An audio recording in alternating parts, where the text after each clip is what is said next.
Nephilim giants up to 36 feet tall once ruled the earth. These weren't mythological creatures. They were real beings who built monuments so advanced that modern engineers still can't figure out how they were constructed. They possessed technology that allowed them to move stones weighing hundreds of tons with apparent ease, and their temples reached toward the heavens in an attempt to bridge the gap between earth and the divine realm. But their incredible power came with a terrible price, one that would ultimately lead to their complete annihilation and the near extinction of all life on Earth. But before we dive in, consider hitting that like and subscribe button if you find this type of content valuable. Also, let us know where you're watching from and what time it is. We'd love to hear from you. So without further ado, let's begin, shall we? A world that once was.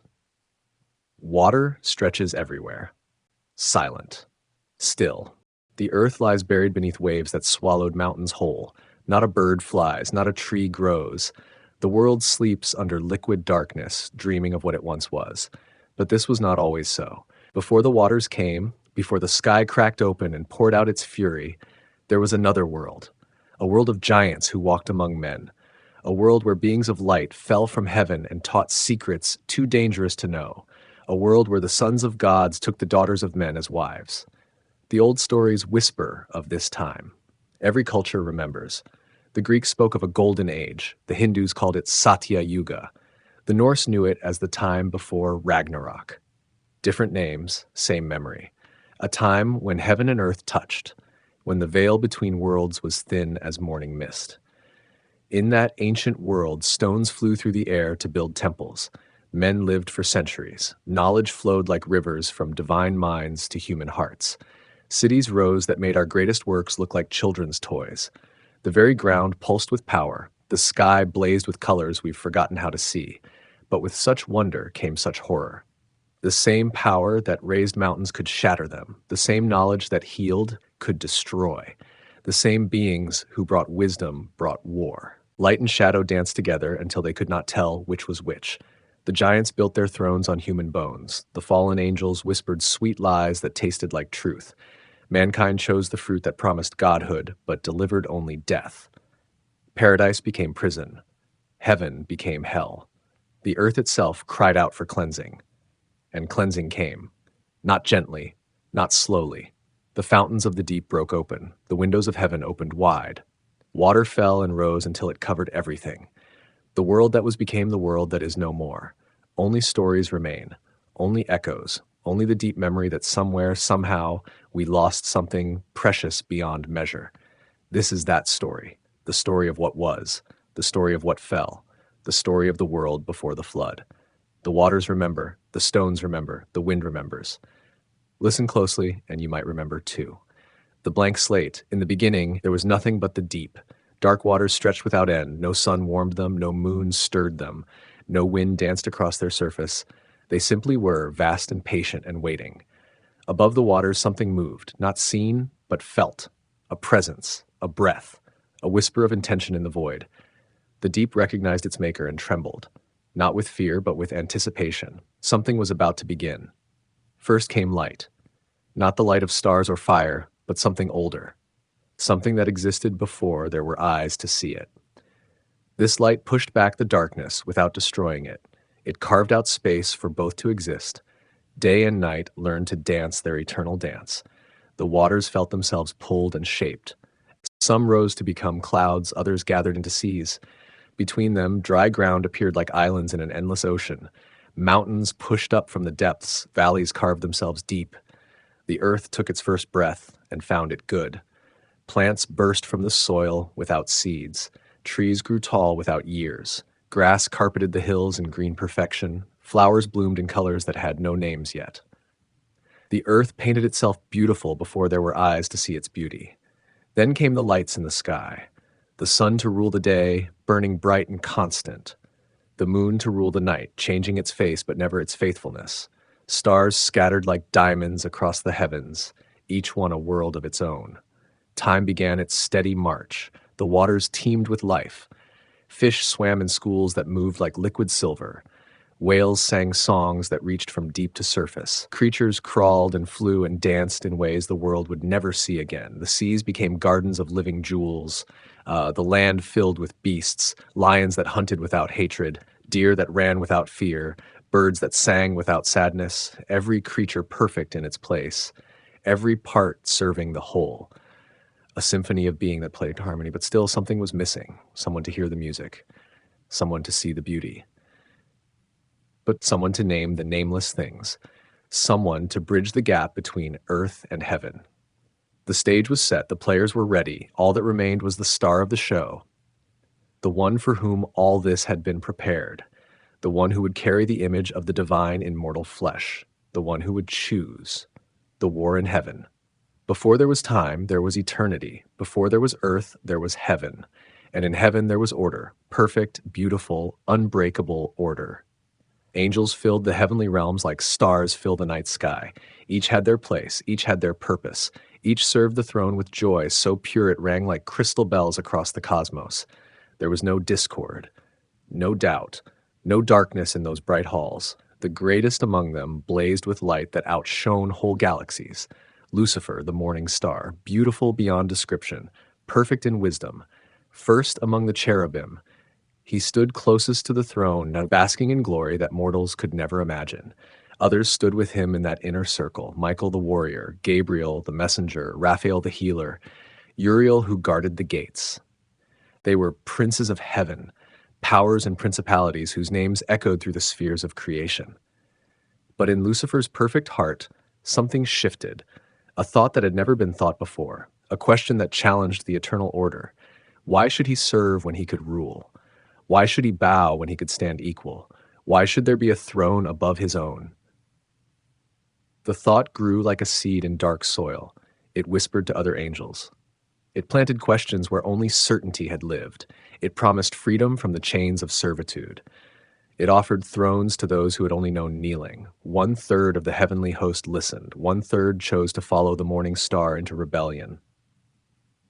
The very walls of heaven shook as war broke out in paradise. Angels fought angels. Light battled light. The harmony of eternity shattered like glass. Michael led the loyal hosts. His sword blazed with righteous fire. His voice thundered commands that made the foundations of heaven tremble. The war raged across dimensions. Stars fell like rain. Whole realms burned in the conflict between order and chaos. But rebellion against the eternal cannot stand. The morning star and his followers were cast down, not destroyed, for angels are not mortal things, but exiled, banished, hurled from the heights of heaven to the depths of the abyss. As they fell, their light turned to darkness. Their beauty became horror. Their joy became rage. They who had been sons of the morning became princes of shadow. The war in heaven was over, but its effects would echo through all creation. The earth, young and innocent, watched the falling stars streak across its sky. It did not know that these were not stars at all, but fallen angels burning with hatred for the paradise they had lost. It did not know that its own story of innocence and fall was about to begin. In the depths where they landed, the fallen ones plotted. They had lost heaven, but earth lay before them. They had been cast down, but they could still rise. They had been defeated, but the war was far from over. And on a world where the first man had not yet been formed from dust, shadows gathered to plan the next move in a conflict that would span the ages, the divine blueprint. The war was over, but its echoes still rang through creation. Heaven bore scars from the conflict. The perfect order had been tested and proven strong, but something had changed. Trust, once absolute, now required proving. Love, once simple, now needed choosing. The Most High looked upon the young earth spinning in the void and saw opportunity.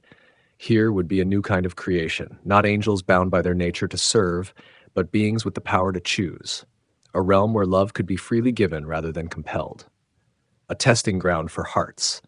Earth would become a school, a place where souls could grow, where the difference between good and evil could be learned through experience rather than command, where beings could choose their eternal destiny with full knowledge of the cost. But such a place needed careful planning. The blueprint had to be perfect. Every detail mattered. The stakes were too high for anything less than divine precision. First, the geography of choice. A garden would be planted. Not just any garden, but paradise itself brought to earth. Trees that bore fruit sweeter than honey, rivers that ran clearer than crystal, air that carried the very breath of God, a place where heaven and earth could meet. At the center of this garden, two trees would grow: the tree of life, whose fruit granted immortality, and the tree of the knowledge of good and evil, whose fruit brought wisdom at a terrible price. These trees would mark the boundaries of choice. Between them, the first drama of free will would unfold. Around the garden, the world would spread in all its wild beauty: mountains and valleys, deserts and forests, oceans and plains.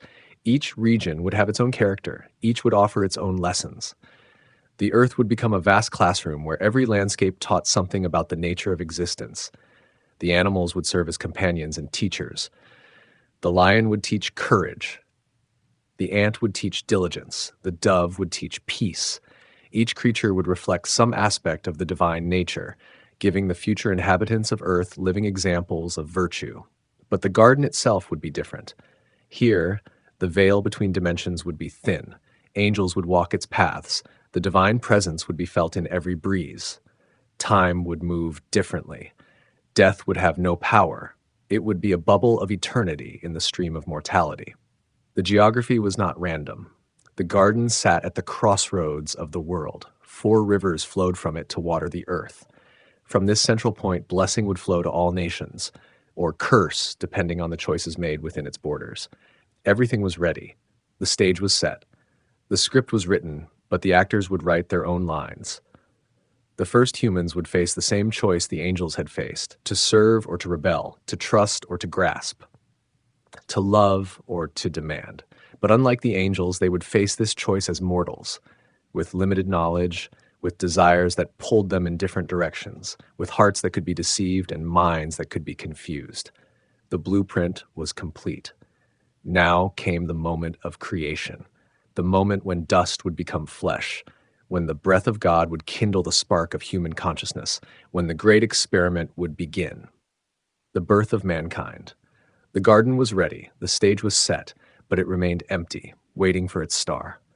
All creation held its breath as the Most High knelt beside a patch of rich dark earth and began to work with his hands. Not like a potter at his wheel, shaping clay with tools, but like an artist creating his masterpiece, pouring love into every detail. Each grain of dust was chosen. Each particle was placed with purpose. The earth itself seemed to sigh with anticipation as it felt the divine touch. Slowly, carefully, tenderly, a form began to emerge. Not crude or rough, but perfect in every proportion. Muscles that spoke of strength without pride. Features that reflected beauty without vanity. A body that could house a soul capable of touching both earth and heaven. But it was only earth. Rich soil formed into the shape of a man, but without life, without breath, without the spark that separates the living from the dead. It lay there perfect but empty, like a house waiting for its owner to come home. Then came the moment that changed everything. The Most High bent low over the still form. His breath, warm with life itself, filled those empty lungs. The chest rose. The heart began to beat. Blood flowed through veins like rivers through a landscape. And something more. Something that made this being different from all the animals that roamed the earth. A spark of the divine. A piece of eternity. A soul that could know its maker. Adam opened his eyes and saw the face of God looking down at him with love beyond measure. The first human drew his first breath and found it good.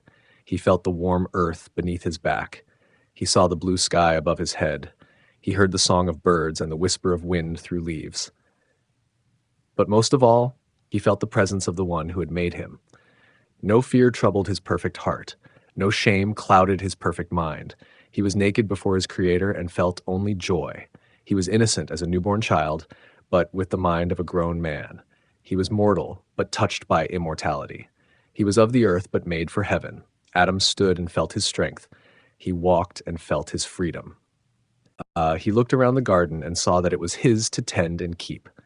Every tree belonged to him. Every animal was his to name. Every path was his to explore. But he was not given dominion to dominate. He was made to be a gardener, not a destroyer, a steward, not a tyrant, a friend to the earth, not its master. The power he carried was the power of love, not force. As the first day of human existence dawned, Adam began to discover his purpose. He would be the bridge between heaven and earth, the voice that would speak for creation, the hands that would shape the world according to divine will. He was alone, but not lonely. The presence of his Maker filled every moment. The beauty of paradise surrounded him. The joy of existence pulsed through every heartbeat. But deep in the divine plan, there was more to come. Adam was the first, but not the last. The garden would soon have another inhabitant. The story of humanity was just beginning. Lilith and the first divide. In the shadows of ancient memory, before Eve walked in the garden, there was another. Her name was Lilith, and she was Adam's first companion, made not from his rib, but from the same earth that formed him, equal in creation, but different in will. The old stories whisper of their time together, two beings of equal power, equal beauty, equal claim to the garden's bounty. They walked the paths of paradise side by side. They named the animals together. They tended the plants with 4 hands instead of 2. But paradise could not contain 2 wills that would not bend. Adam, gentle and trusting, expected Lilith to follow his lead. He was made first, he reasoned. He was given dominion. She should walk behind him, not beside him.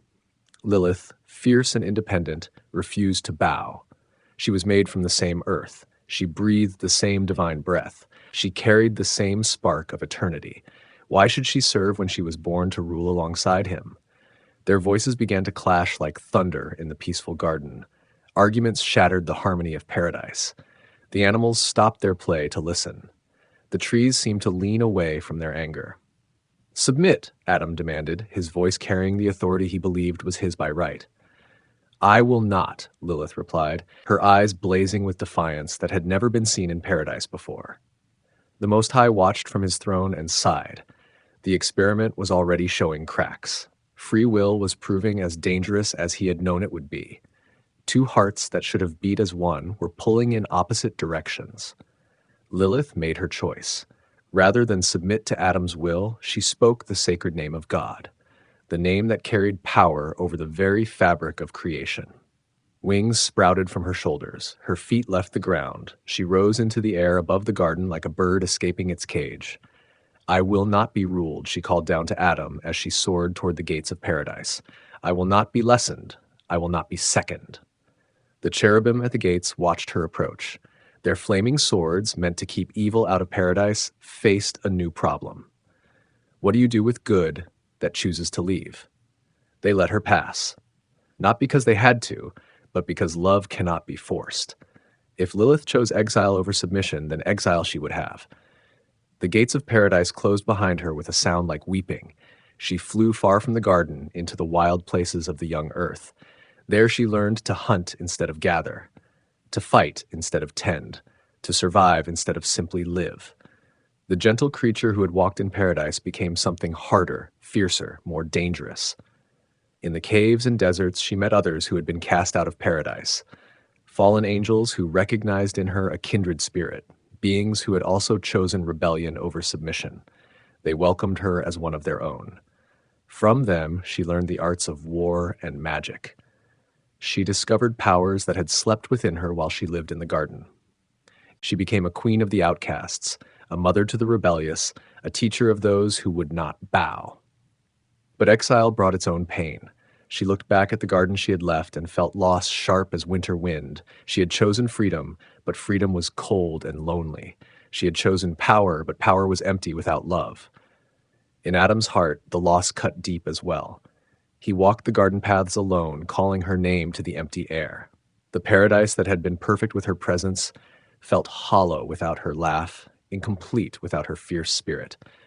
The first divide was complete. The first choice had been made. Paradise had tasted rebellion, and the flavor was bitter on every tongue. Eve and the fracturing of innocence, Adam walked the garden alone. The paths that had echoed with laughter now heard only his footsteps. The streams that had reflected 2 faces now showed only one. Paradise remained beautiful, but beauty shared is doubled while beauty alone is halved. The Most High watched his beloved creation and felt the ache of loneliness. This was not good. Man was not meant to be alone. The divine image required relationship. Love needed another heart to hold it. "It is not good for man to be alone," the voice of God whispered through the garden. "I will make him a helper, fit for him." A deep sleep fell upon Adam. not the sleep of exhaustion, but the sleep of creation. As he lay beneath the tree of life, God opened his side and drew out a rib, not just bone, but essence, not just flesh, but spirit, the very substance of Adam's being. From this rib, more precious than gold, a new creature was formed. Not from earth this time, but from Adam himself, bone of his bone, flesh of his flesh, a companion made from his own heart. When Adam woke, she was there, beautiful beyond description, perfect in every feature. Her eyes held wisdom and innocence in equal measure. Her smile lit up the garden brighter than the sun. Her voice was music that made the angels pause in their singing to listen. "This at last is bone of my bones and flesh of my flesh," Adam cried, his voice ringing with joy that had been silent too long. "She shall be called woman because she was taken out of man." Eve, the living one, the mother of all who would come after. She looked at Adam and saw not a master to serve, but a partner to love. She looked at the garden and saw not a cage, but a home to share. Together they walked in the cool of the evening when God came to visit. No shame covered them. No fear clouded their minds. They were naked as the day they were born, and they felt only joy in each other's presence. The garden became their playground. They swam in crystal streams. They climbed the tallest trees. They ran through meadows carpeted with flowers. They laughed at the antics of the animals. They worked side by side, tending the paradise that was their domain. At night, they lay beneath stars that told stories in their ancient light. They spoke of dreams and hopes and the wonder of existence. They planned adventures for tomorrow. They thanked their Creator for the gift of each other. Every tree in the garden was theirs to enjoy. Every fruit was theirs to taste. Every stream was theirs to drink from. All of paradise spread before them like a feast prepared by love itself. All except one tree. In the center of the garden grew the tree of the knowledge of good and evil. Its fruit hung heavy and tempting, but God's command was clear. Of every tree of the garden you may freely eat, but of the tree of the knowledge of good and evil you shall not eat, for in the day that you eat of it, you shall surely die. The command was simple. The consequence was clear. Yet the tree stood there like a question mark in the middle of paradise. Why place temptation in the heart of perfection? Why offer choice in a world where all needs were met? Because love without choice is not love at all. Because obedience without the possibility of disobedience is not obedience, but programming. Because the greatest gift God could give his children was the terrible, wonderful freedom to choose their own destiny. Adam and Eve looked at the tree and felt the first stirring of something they had never known before. Curiosity, wonder, the desire to know what was forbidden. The tree was beautiful. Its fruit looked good for food. It promised wisdom to those who tasted it. But the command of God was stronger than curiosity. His love was sweeter than any fruit. They turned away from the tree and walked on, hand in hand, through their perfect world. They did not know that in the shadows of the garden, other eyes watched that tree. Eyes that burned with ancient hatred. Eyes that had watched paradise be given to creatures of clay while beings of light had been cast out. The serpent was patient. He had waited in the darkness between the war in heaven and the creation of man. He could wait a little longer. The curse and the gatekeepers. The serpent came in the heat of the day when Adam was working in the far corners of the garden. Eve walked alone among the trees, her heart light with the simple joy of existence. The sun warmed her skin. The breeze played with her hair. She had no reason to fear anything in this perfect world. But the serpent was not of this world. Once he had been among the highest of angels, beautiful, wise, trusted. Now he was something else, something that crawled on its belly and spoke with a voice like honey over poison. Has God indeed said, "You shall not eat of every tree of the garden"? The words slithered through the air, wrapped in innocence, but carrying a payload of doubt. Eve stopped. No creature had ever questioned God's word before. The very idea was new and strange and somehow thrilling. "We may eat of the fruit of the trees in the garden," she replied. "But of the fruit of the tree that is in the midst of the garden, God has said, 'You shall not eat it, nor shall you touch it, lest you die.'" The serpent's laugh was like silk tearing. "You will not surely die. For God knows that when you eat of it, your eyes will be opened, and you will be like God, knowing good and evil." The words hit Eve like a physical blow. Like God? The possibility had never occurred to her. She was happy being human, content being created. But the serpent's words painted pictures in her mind of power and wisdom and knowledge that stretched beyond the garden's borders. She looked at the tree with new eyes. The fruit was beautiful. It looked good for food. It promised wisdom. And if the serpent was right, it would make her like God himself. What was there to fear in becoming more than she was? Adam found her there, staring at the forbidden tree with hunger in her eyes. The fruit was already in her hand. Her teeth had already broken its skin. The juice ran down her chin like tears. "What have you done?" he whispered, but he already knew. The innocence in her eyes was gone. Something new and terrible had taken its place. Knowledge. The awful knowledge of what she had chosen. She held out the fruit to him. "Eat," she said, her voice strange to his ears. "Eat, and your eyes will be opened."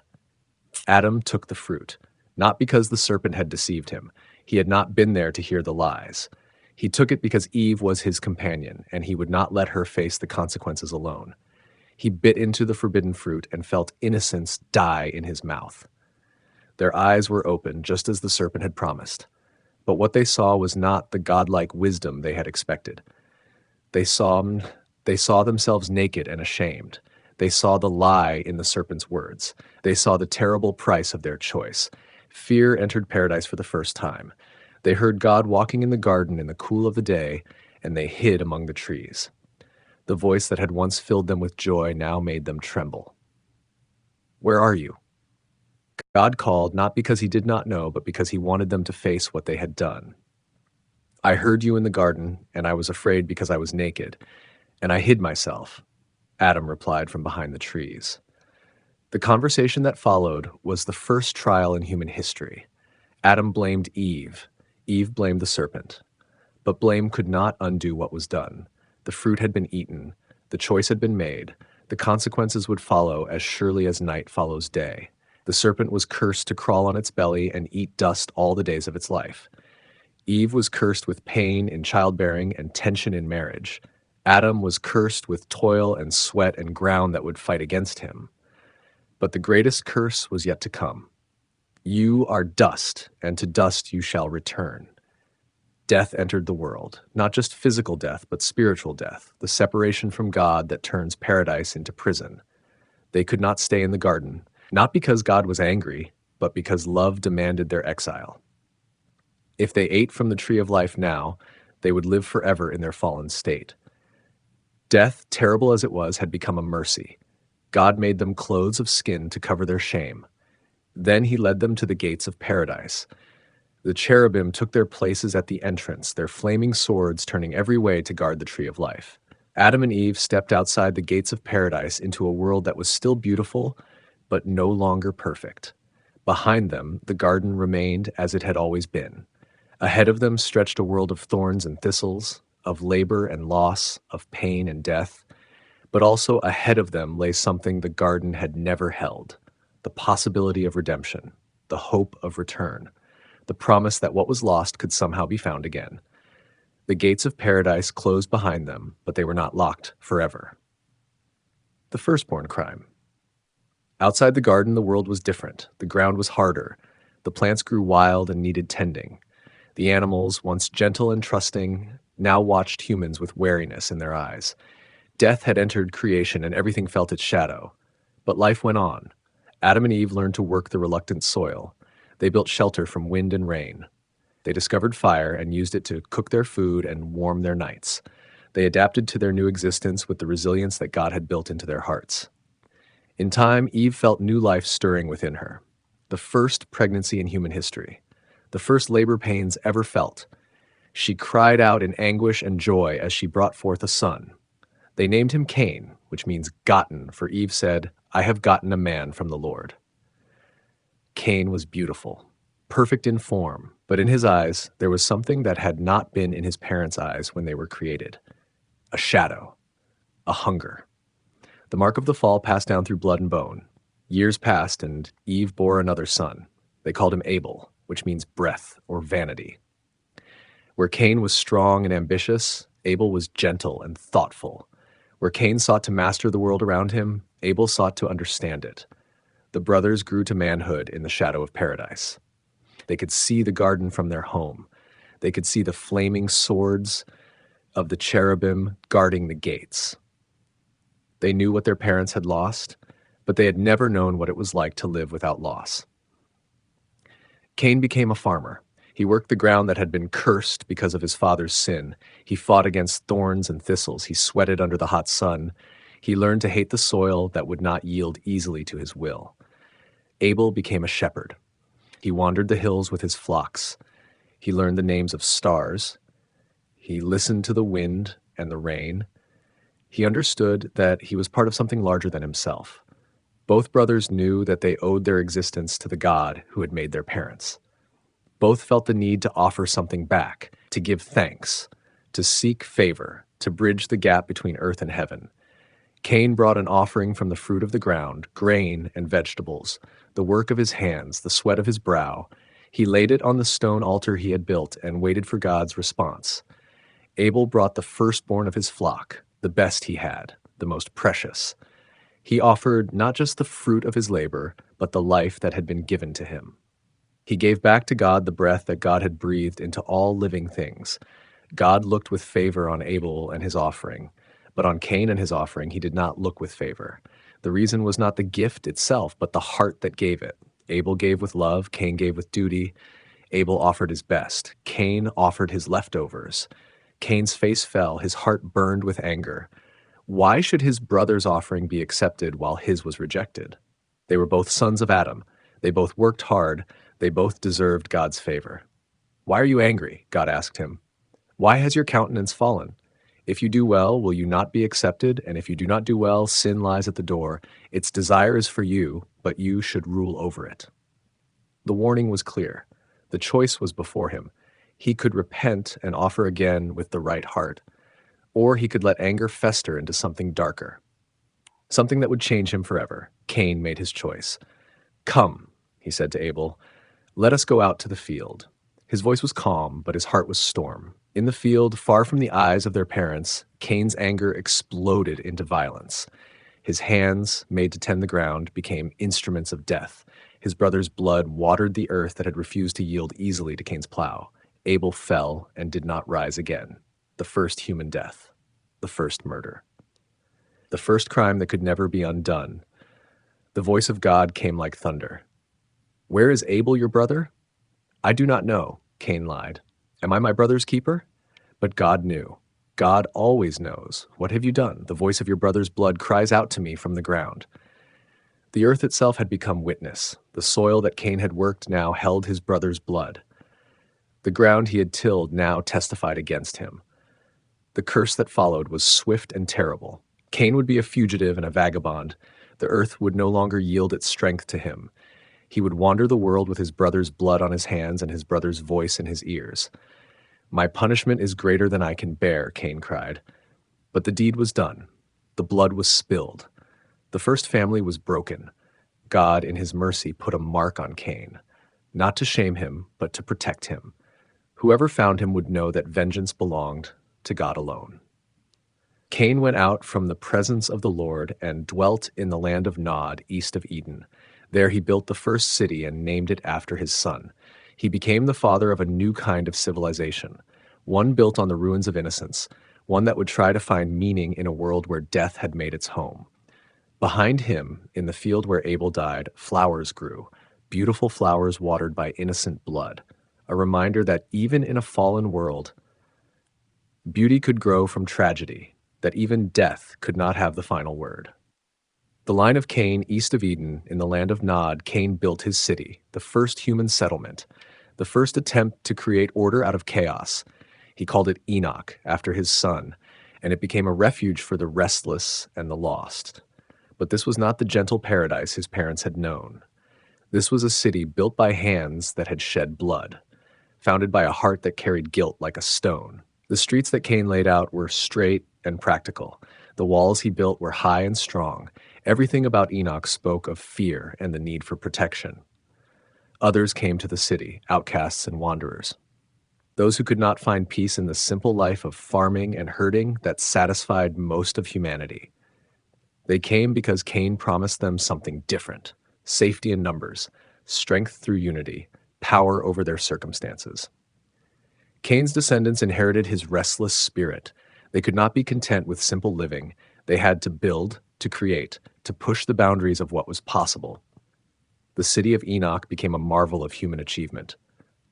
Towers rose toward heaven, built not to honor God, but to honor man.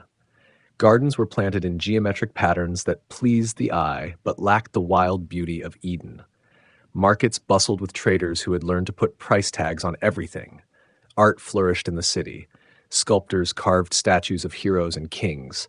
Painters captured the faces of the powerful on palace walls. Musicians composed songs that celebrated human greatness rather than divine glory. Beauty became a commodity to be bought and sold. Knowledge grew as well. The descendants of Cain learned to read the stars not for worship but for navigation. They studied the movements of water and wind to build better ships and mills. They mapped the world around them and called it their domain. But with each innovation, each achievement, each step forward in human capability, they took another step away from their creator. The city became a place where God was remembered only in curses and oaths, where prayer was replaced by planning, where faith was replaced by self-reliance. The children born in Enoch knew nothing of the garden their ancestors had lost. To them, the city was paradise. The walls were their protection. The laws were their guide. The rulers were their gods. They lived longer than humans do now. Centuries passed like decades. But their extended lives were not filled with the joy that had marked Adam and Eve in their innocence. Instead, they were marked by restlessness, by the constant need to achieve, to build, to conquer. Trade routes spread from Enoch to every corner of the known world. Caravans carried goods and ideas across vast distances. The innovations of Cain's line spread like seeds on the wind, taking root wherever they landed. Other cities rose, modeled on Enoch, each one a center of human ambition. Each one a monument to the belief that mankind could create its own salvation. That heaven could be built on earth if only human hands worked hard enough and human minds grew clever enough. But in the shadows of these great achievements, something else grew. The same pride that had caused Lucifer's fall began to take root in human hearts. The same rebellion that had started the war in heaven began to whisper its seductive lies to the children of earth. They had fire without needing to wait for lightning. They had music without needing angels' voices. They had beauty without needing paradise. What did they need God for? What had he ever given them that they could not make for themselves? The line of Cain thrived and multiplied. Their cities grew mighty, their knowledge expanded, their power increased. But with each passing year, with each new achievement, they drifted further from the source of all life and light. In their proud towers, they could not hear the voice that had once walked with their ancestors in the cool of the evening. In their busy streets, they could not sense the presence that had once filled every breath with meaning. They were becoming something new, something that had never existed before. Humans who lived as if they were their own gods. Children of the earth who had forgotten they were made for heaven. The experiment was working, but not as God had intended. Free will was proving to be exactly as dangerous as he had known it would be. The line of Seth. While Cain's children built cities of stone and metal, another family line grew quietly in the hills. Seth was born to Adam and Eve after their great loss. He came into the world carrying hope where there had been only grief. Seth's children walked a different path. They spoke the sacred name of God aloud. Their voices rose in prayer at dawn and dusk. No hammers rang in their camps. No forges blazed through the night. They lived simply, with gentle hands and open hearts. These people remembered the garden. Stories passed from father to son, mother to daughter. They knew the taste of perfect fruit. They could almost smell the rivers that once watered paradise. Their eyes held a distant longing for home. The Sethites built no monuments. They carved no statues. Their wealth lay in wisdom, not gold. They read the movements of stars as letters from heaven. They sang ancient songs that made the wind itself pause to listen. Women in this line bore children late in life, sometimes after centuries of waiting. Each birth felt like a miracle. The babies came wrapped in light, their skin glowing soft as moonbeams. Even as infants, they seemed to see beyond the visible world. Men lived for hundreds of years among Seth's people. They watched forests grow from seeds to mighty groves. They saw mountains wear away grain by grain. Time moved slowly for them, like honey poured from a jar. Their leaders were gentle kings who owned nothing. They settled disputes with words, not swords. When strangers came hungry, the Sethites shared their food. When travelers arrived lost, they were given shelter and direction home. These people kept themselves apart from Cain's cities. They feared the corruption spreading through the world like smoke from burning fields. They saw how pride poisoned the heart. They watched power turn brothers into enemies. The children of Seth married within their own families. They kept their bloodline clean and their faith pure. Their weddings were simple affairs blessed by starlight and the presence of unseen watchers who approved of their choices. As generations passed, some began to wonder about the world beyond their hills. Young men gazed toward the distant cities where lights blazed all night. They heard stories of music and dancing, of feasts that lasted for days. Temptation whispered in their ears like wind through dry leaves. The elders warned against such curiosity. They spoke of spiritual poison that looked like pleasure. They reminded the youth of their sacred calling as keepers of the true faith. But some hearts were already turning toward the forbidden valleys below. Distance became their shield and their weakness. Safety lived in separation, but isolation bred its own hungers. The world beyond grew more tempting with each passing year. Even pure hearts can grow restless when confined too long in one place. The descent of the Watchers. High above the dome of heaven, rebellion stirred once more.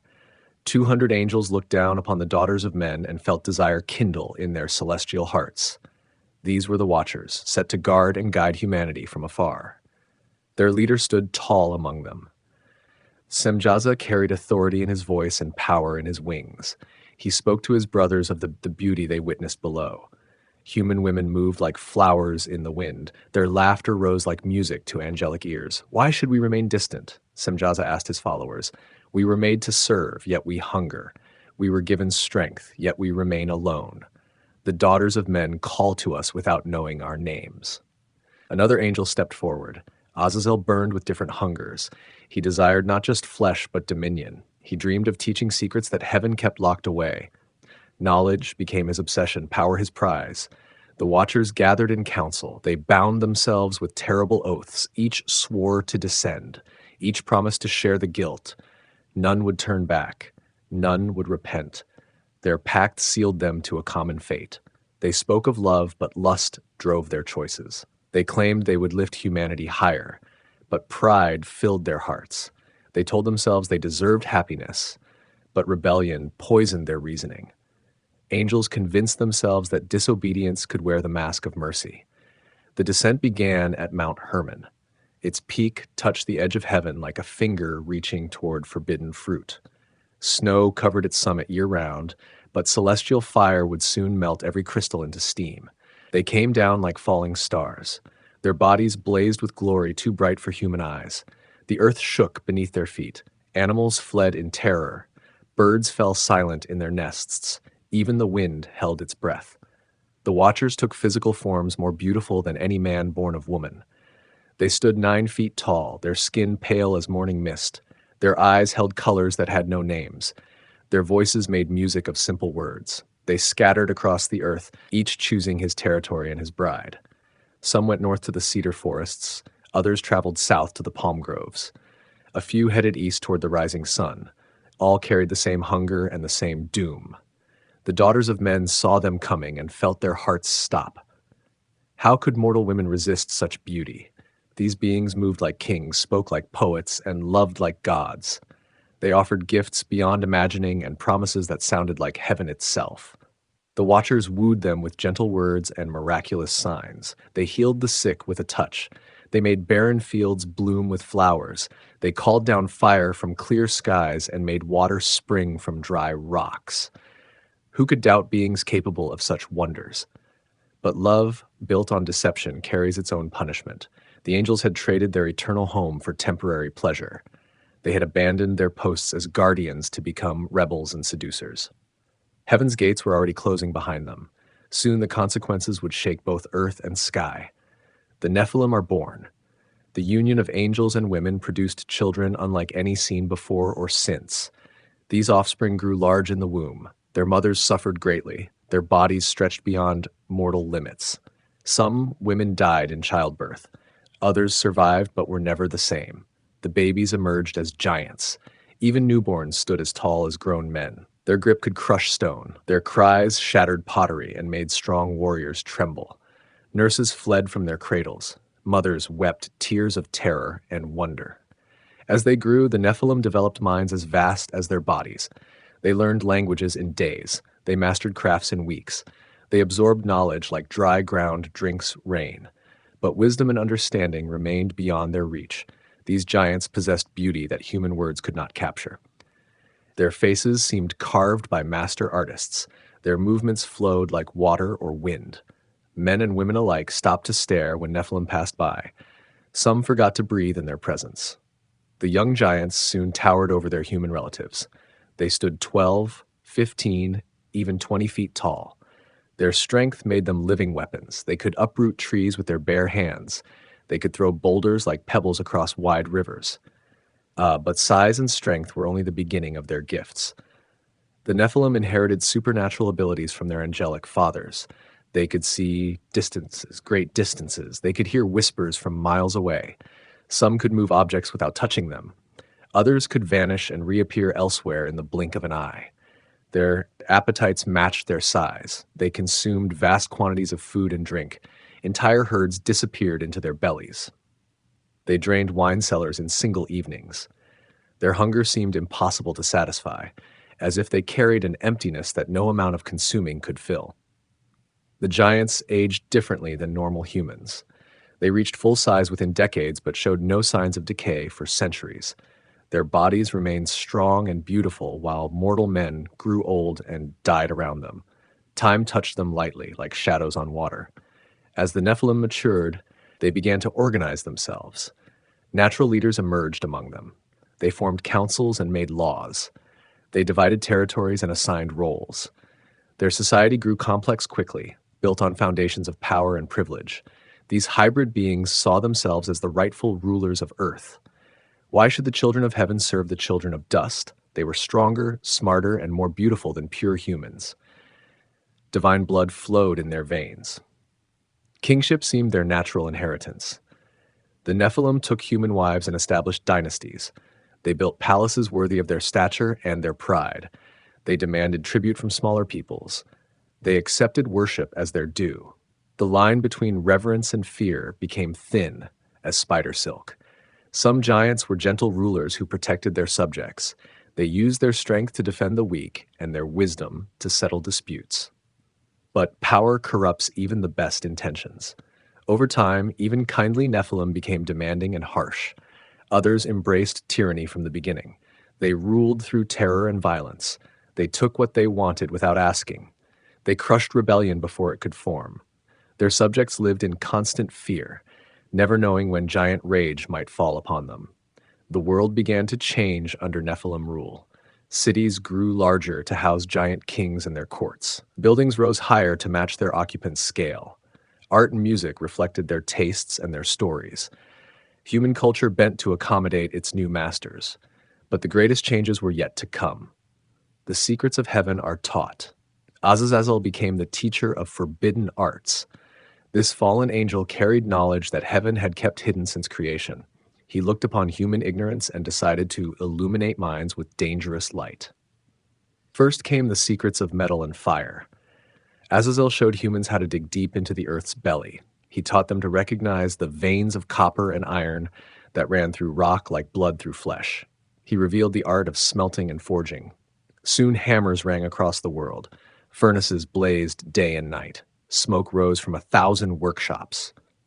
Humans learned to shape metal into tools more precise than stone. They crafted plows that bit deeper into soil. They made wheels that turned more smoothly on their axles. But Azazel's true gift was the knowledge of weapons. He taught the forging of swords sharper than any natural edge.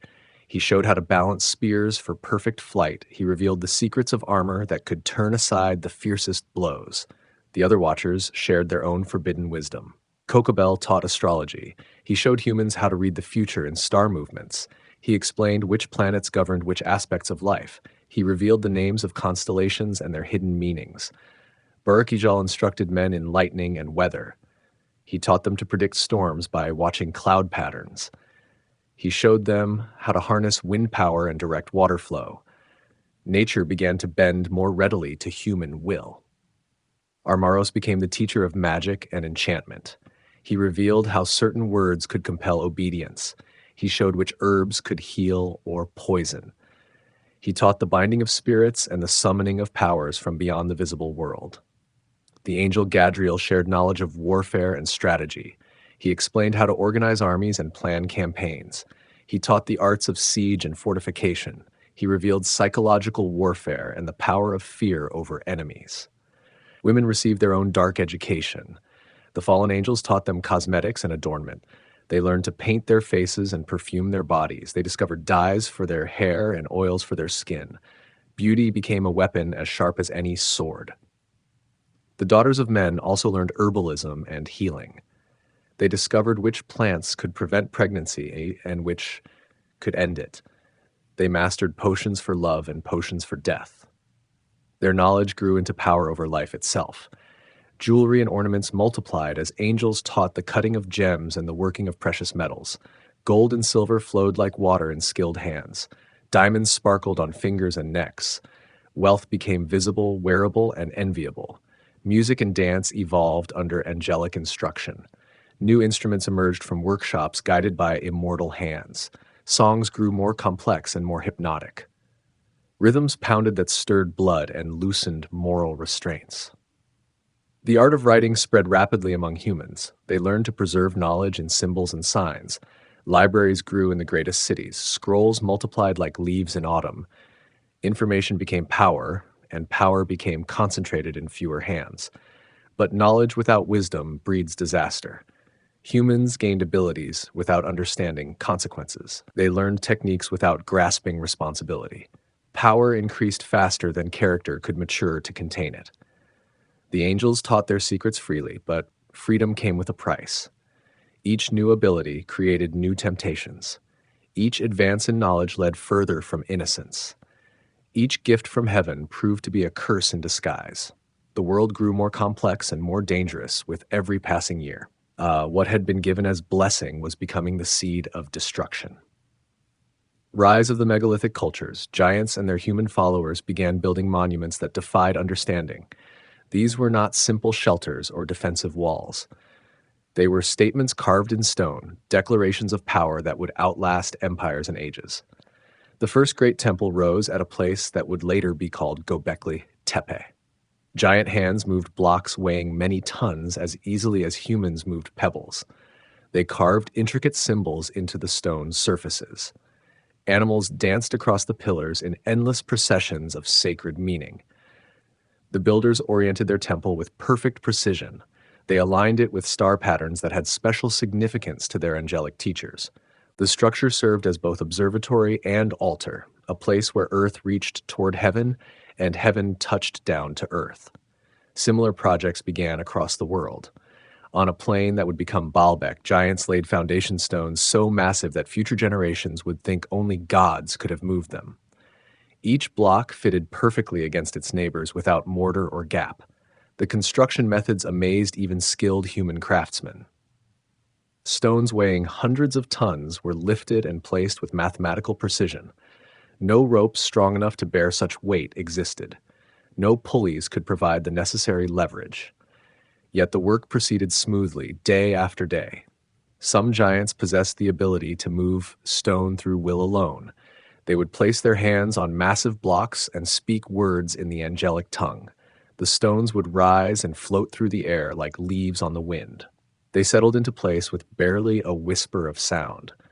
Others used techniques taught by their Watcher fathers. They knew how to reduce the effect of weight through sonic vibrations. Certain tones sung at specific pitches could make the heaviest stone light as air. Their voices became construction tools more powerful than any machine. The purposes of these monuments went beyond mere display. They served as focal points for spiritual energy. They amplified the connection between earth and the higher realms. They provided platforms for ceremonies that opened doorways between dimensions. Networks of sacred sites began to span continents. Lines of power connected temple to temple like invisible roads across the landscape. Skilled practitioners could travel these pathways without walking. They could send messages faster than any horse could carry them.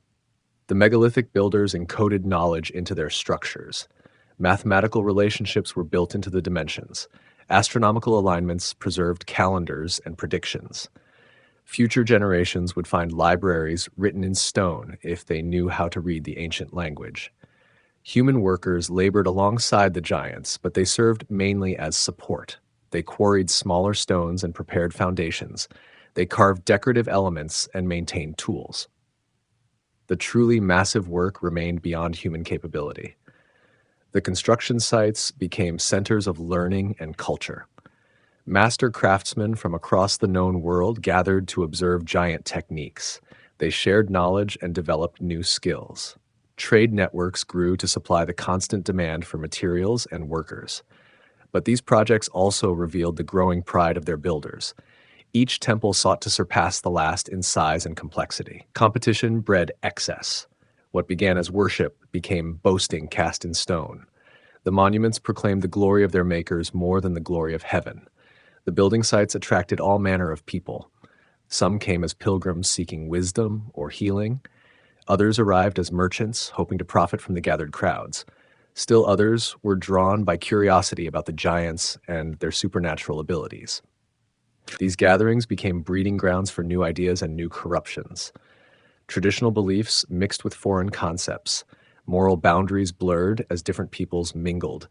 The pure worship of the Creator became contaminated with creature worship and dark practices. The monuments themselves would long outlast their builders, standing as silent witnesses to a lost age of giants and wonders. The Age of Giants. The Nephilim no longer hid their nature or their ambitions. They ruled openly now, taking thrones in every land. Human kings bowed before giant overlords. Entire nations served at the pleasure of beings who stood like towers among ordinary men. Each giant lord governed his territory according to his own nature and desires. Some were wise rulers who brought prosperity to their subjects. They used their strength to protect trade routes and their knowledge to improve agriculture. Their domains flourished like gardens under careful tending. Others became tyrants whose cruelty exceeded all bounds. They demanded impossible tributes from their subjects. They took the most beautiful women for their harems, regardless of marriage or consent. They killed for sport and torture for entertainment. Their lands became wastelands of fear and suffering. The giants established elaborate courts filled with ceremony and spectacle. They wore robes woven from silk and gold thread. They ate from tables that groaned under the weight of exotic foods. They surrounded themselves with musicians, dancers, and artists who competed desperately for their favor. Human nobles gained privilege by serving their giant masters faithfully. They became intermediaries between the rulers and the ruled. Some genuinely tried to soften harsh commands and protect their people. Others grew drunk on borrowed power and became worse than their giant lords. The Nephilim intermarried among themselves, creating bloodlines of pure giant heritage. These offspring were even larger and stronger than their parents. Some stood 30 feet tall or more. Their presence alone could cause buildings to tremble and crowds to scatter in panic. Religious practices changed to accommodate the new reality. Temples were built to honor specific giant rulers. Priests offered sacrifices to please their superhuman masters. The line between worship of the Creator and worship of creatures blurred until it nearly disappeared. Human sacrifice became common in many lands. The giants demanded blood to satisfy their growing appetites for power and control. Prisoners of war were offered on stone altars. Children were thrown into fires to appease giant rage. The earth itself seemed to cry out against such abominations. The Nephilim began to war among themselves as their territories expanded and their ambitions clashed. These conflicts devastated whole regions. When giants fought, mountains shook and rivers changed course.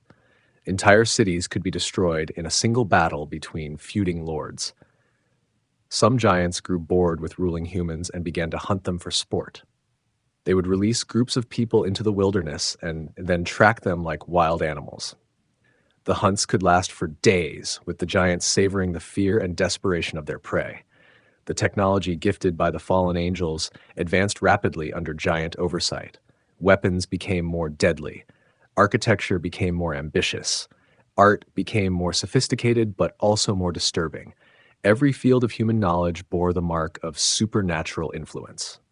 Trade networks connected giant kingdoms across vast distances. Exotic goods flowed along routes protected by giant strength. But the same paths that carried commerce also spread corruption. Dark practices traveled from land to land like plague carried by merchant caravans. Some humans began to worship the giants as gods made flesh. They built shrines to their local rulers and offered prayers for favor and protection. They told stories of giant heroes and giant kings that would survive long after the floodwaters receded. Others resisted the giant dominion and kept faith with the true creator. These rebels often paid with their lives, but their courage inspired others to maintain hope. Underground networks of believers preserved ancient wisdom and awaited divine deliverance. The world had become something its creator never intended. Giants ruled where humans should have stewarded. Power corrupted where service should have flourished. The image of God grew dim in creatures made to reflect divine glory. Change was coming, though few recognized the signs. Enoch the Watcher. Among the descendants of Seth walked a man unlike any other. Enoch lived simply among his people, but his eyes saw beyond the visible world. He spoke with beings that others could not perceive. He walked paths that existed between earth and heaven. From childhood, Enoch displayed unusual wisdom and spiritual sensitivity. He could predict weather patterns with perfect accuracy. He knew when earthquakes would strike and where floods would flow. Animals gathered around him peacefully, as if remembering their original harmony with mankind. The holy angels took notice of this righteous man.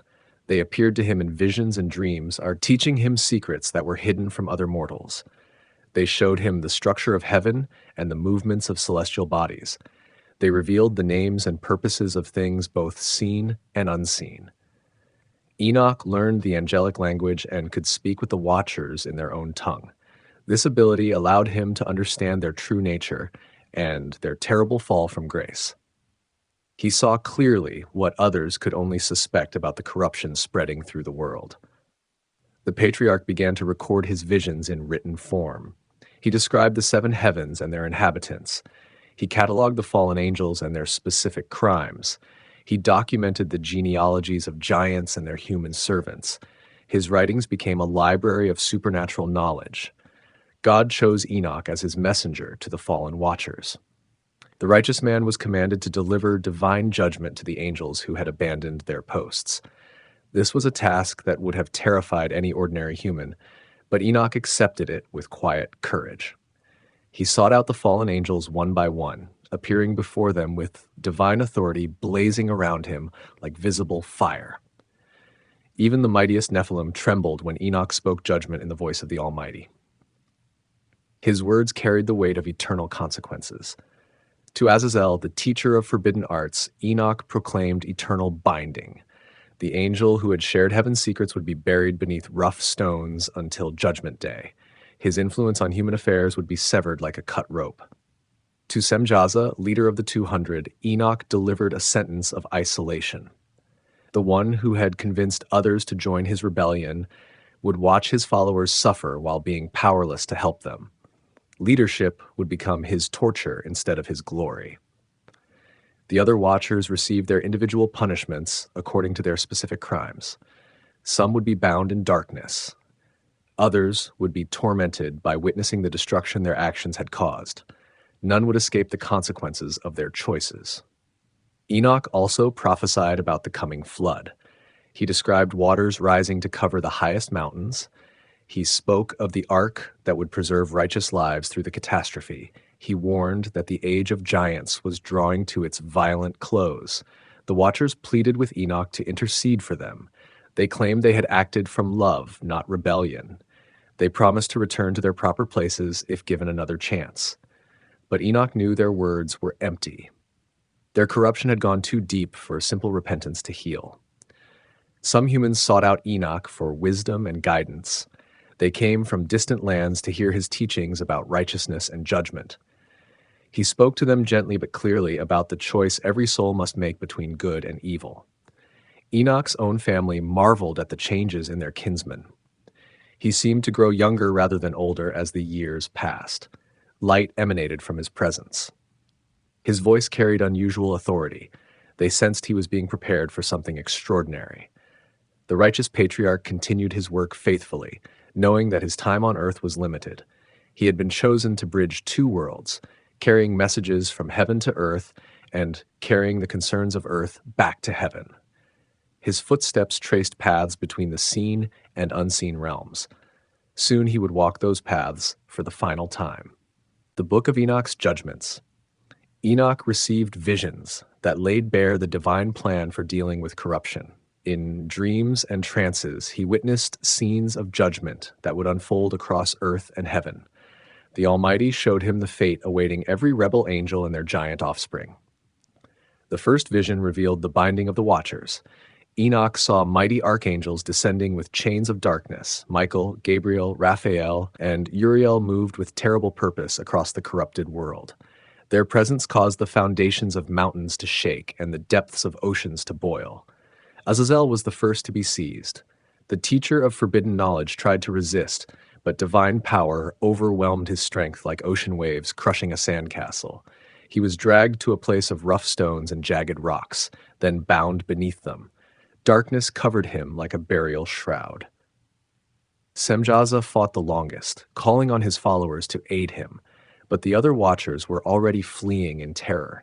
Each faced his own capture and binding. Their cries of despair echoed across dimensions as they realized their rebellion had truly ended in defeat. The vision shifted to show the fate of the Nephilim. Enoch watched as the giant offspring turned against each other in desperate warfare. Without their angelic fathers to guide them, they became like wild beasts driven by hunger and rage. They devoured each other in cannibalistic frenzies. Some giants tried to hide in deep caves or on high mountains. Others attempted to bargain with heaven for mercy they had never shown to others. A few gathered armies of human servants for final battles against divine justice. All their efforts proved futile. Enoch saw the floodwaters beginning to rise. Springs burst forth from the earth's depths with violent force. Rain fell in torrents that had never been equaled. The waters climbed steadily higher, pursuing fleeing giants up mountainsides and into their strongest fortresses. The giants' great size, once their pride and advantage, became their weakness. They could not hide where smaller creatures might find refuge. They could not swim distances that ordinary humans might manage. Their massive bodies made them easy targets for divine wrath. In another vision, Enoch witnessed the salvation of righteous humans. He saw Noah's Ark floating safely above the destruction, carrying the seeds of renewed humanity. The vessel glowed with protective light as waters raged around it. No wind could overturn it. No wave could sink it. The patriarch also saw the future beyond the flood. New nations would arise from Noah's sons. Some would remember the lessons of the antediluvian world and live righteously. Others would forget and repeat the same mistakes. The cycle of blessing and judgment would continue through the ages. Enoch recorded detailed descriptions of the bound Watchers and their places of punishment. Some were imprisoned in fiery valleys where they burned without being consumed. Others were chained in icy caverns where they froze without dying. Each punishment fitted the specific nature of their crimes. The book revealed the names and territories of 70 fallen angels. It described their ranks and their particular areas of corruption. It warned future generations about the spiritual dangers these beings would continue to pose even from their places of binding. Sacred secrets were also preserved in Enoch's writings. He documented the proper calendar based on solar rather than lunar cycles. He recorded the true names of stars and their influences. He described the structure of heaven and the duties of righteous angels. The patriarch included detailed prophecies about future ages. He saw empires rising and falling. He witnessed the coming of a great deliverer who would establish perfect justice. He described final judgment when all accounts would be settled and all wrongs made right. Enoch's visions extended to the very end of time. He saw the earth renewed and paradise restored. He witnessed the resurrection of the righteous dead and their eternal reward. He observed the final punishment of all who had chosen rebellion over righteousness. These writings were preserved for future generations, though many copies would be lost or hidden. The knowledge contained in them would surface again and again throughout history, reminding humanity of the cosmic battle between good and evil that shapes all existence. The book served as both warning and comfort, showing that divine justice would ultimately prevail despite temporary triumphs of evil. The rise of violence and corruption. The world groaned under the weight of spreading evil. What had begun as isolated acts of rebellion grew into systematic corruption that infected every aspect of human society. Violence became commonplace. Cruelty was celebrated as strength. Mercy was mocked as weakness. The Nephilim set the tone for this degradation. Their enormous appetites demanded constant satisfaction. They consumed vast quantities of food while their subjects starved. They hoarded wealth while the poor died of want. They indulged every desire without regard for consequences. Human rulers imitated their giant overlords, competing to match their excesses. Kings built lavish palaces while their people lived in hovels. They staged elaborate entertainments featuring blood sports and public executions. They turned governance into personal pleasure and statecraft into sadistic games. Marriage became meaningless as powerful beings took whatever partners they desired. Giant lords collected harems of hundreds of women. Human nobles followed their example, abandoning wives and children for newer conquests. Family bonds dissolved like salt in rushing water. The arts reflected the moral decay of their patrons. Sculptures depicted scenes of torture and degradation. Paintings celebrated violence and sexual excess. Music became hypnotic and maddening, designed to inflame passions rather than elevate souls. Beauty was corrupted into ugliness disguised as sophistication. Religious practices grew increasingly dark and twisted. Priests demanded human sacrifices to appease their giant gods. Children were burned alive on stone altars while crowds cheered. Blood flowed in temple courtyards like water from broken fountains. The judicial system became a tool of oppression rather than justice. Giant judges ruled according to personal whim rather than moral law. The strong could commit any crime with impunity. The weak were punished for infractions they had never committed. Truth died in the halls where it should have been most protected. Commerce became predatory and dishonest. Merchants sold poisoned goods to unwary customers. Traders cheated their partners without shame. Money became more important than human life. Slavery expanded as the powerful captured and sold the vulnerable like livestock. Technology that should have blessed humanity was turned to destructive purposes. The knowledge of metallurgy produced weapons of unprecedented lethality.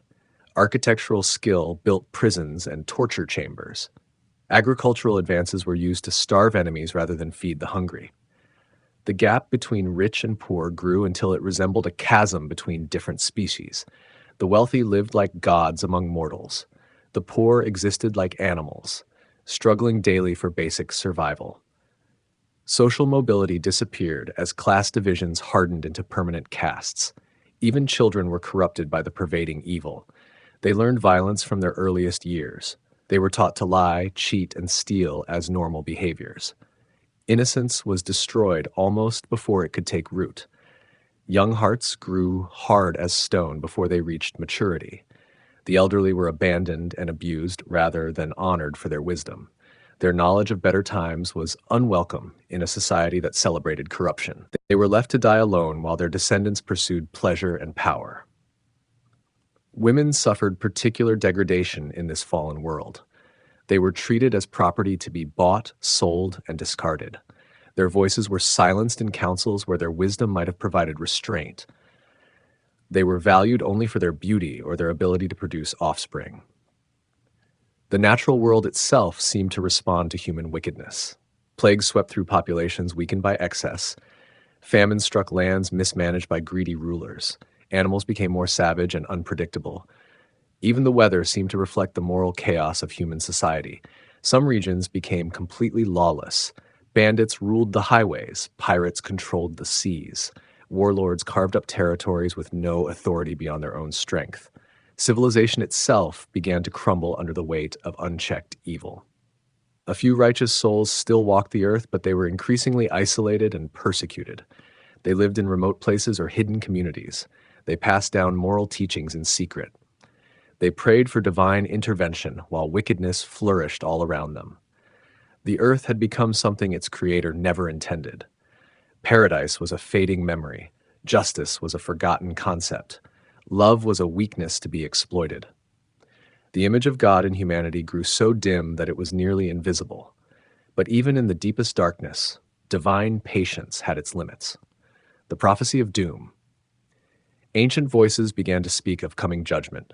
Seers and prophets, the few who still maintained connection with heaven, received visions of global destruction. Their warnings echoed across the corrupted world like thunder before a terrible storm. Enoch was the first and clearest voice of prophecy. His words carried divine authority that even skeptics could not entirely dismiss. He spoke of waters rising to cover the highest peaks. He described a cleansing that would wash away every trace of the current age. His message was both terrible and certain. The patriarch gathered small groups of faithful listeners in secret places. He told them about Noah, a descendant of Seth who would find grace in divine eyes. This man would build a great vessel to preserve life through the coming catastrophe. He would become the father of a new and better world. Other prophets began to speak similar messages.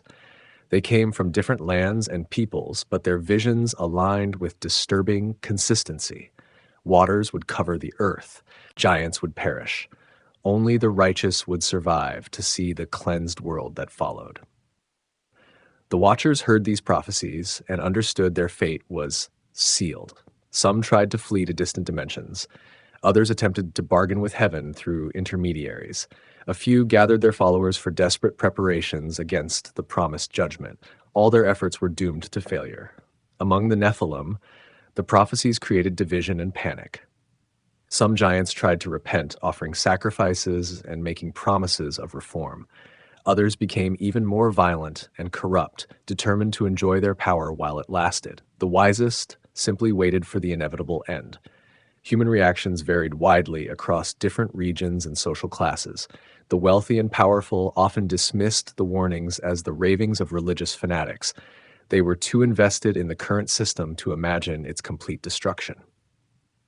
Their very success blinded them to approaching disaster. Common people were more receptive to prophetic warnings. They experienced the daily reality of oppression and corruption. They longed for any hope of relief, even if it came through global catastrophe. Many began to modify their behavior in hopes of divine mercy. Some attempted to prepare for the coming flood through practical measures. They moved to higher ground or built boats and rafts. They stockpiled food and fresh water. They formed survival groups with like-minded neighbors. Most of these efforts would prove inadequate for the scale of destruction that was coming.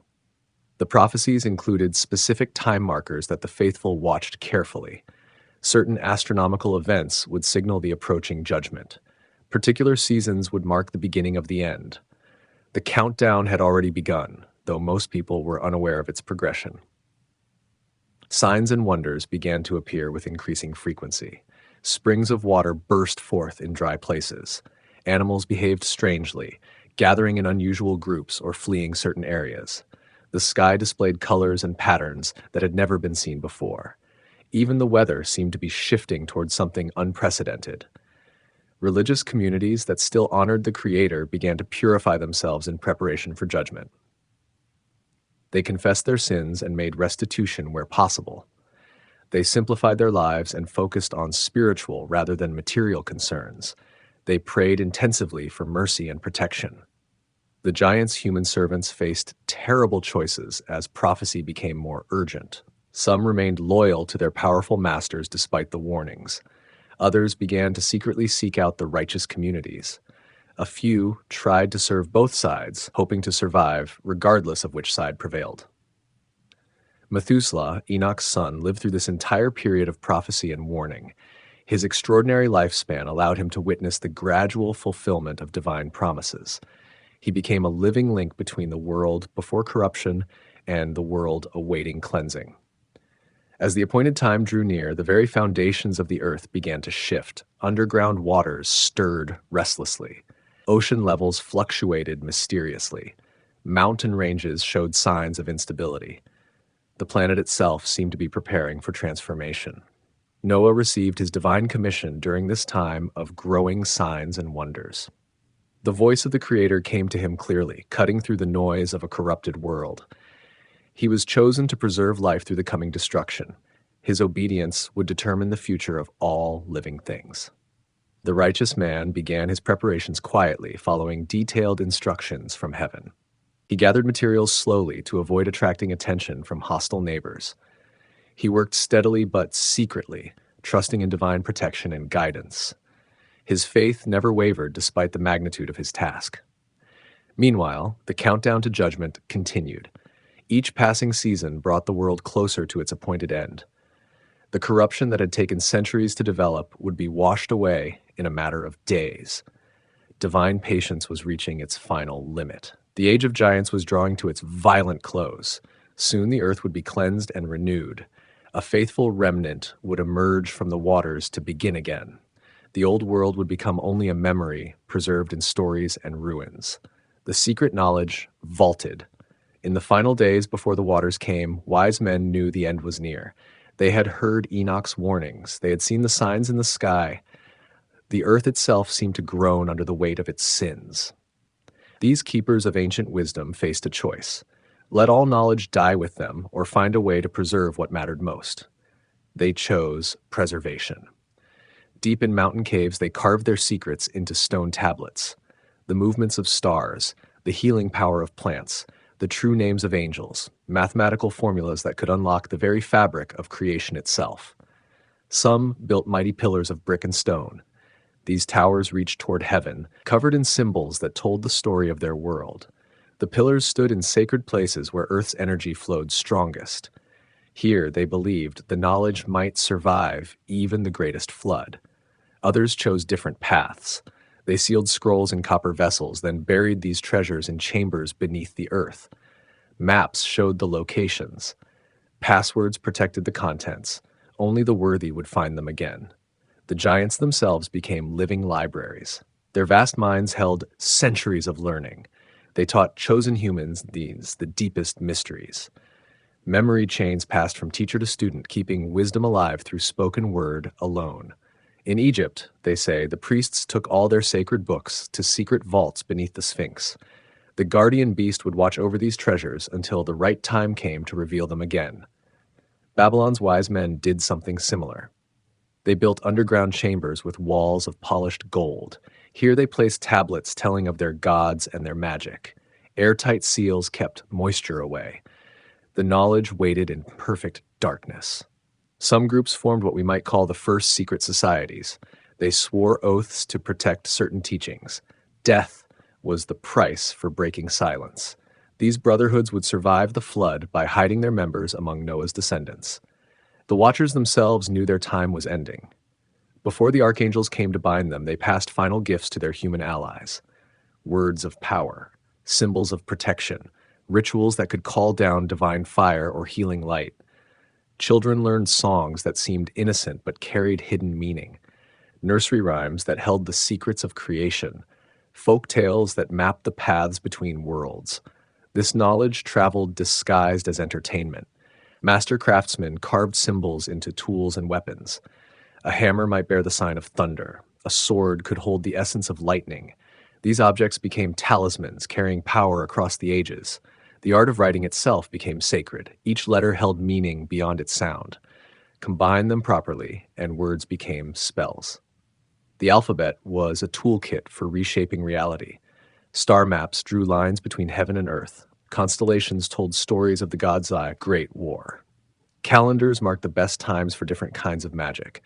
Astronomy and astrology were one science. Building became a holy act. Temples aligned with celestial bodies. Sacred geometry determined every angle. Structures themselves were prayers written in stone. Architecture held divine proportions that could open doorways to other realms. Music carried its own magic. Certain notes could heal or harm. Rhythms matched the heartbeat of the earth. Melodies opened the mind to receive visions. Songs became vehicles for preserving the most precious truths.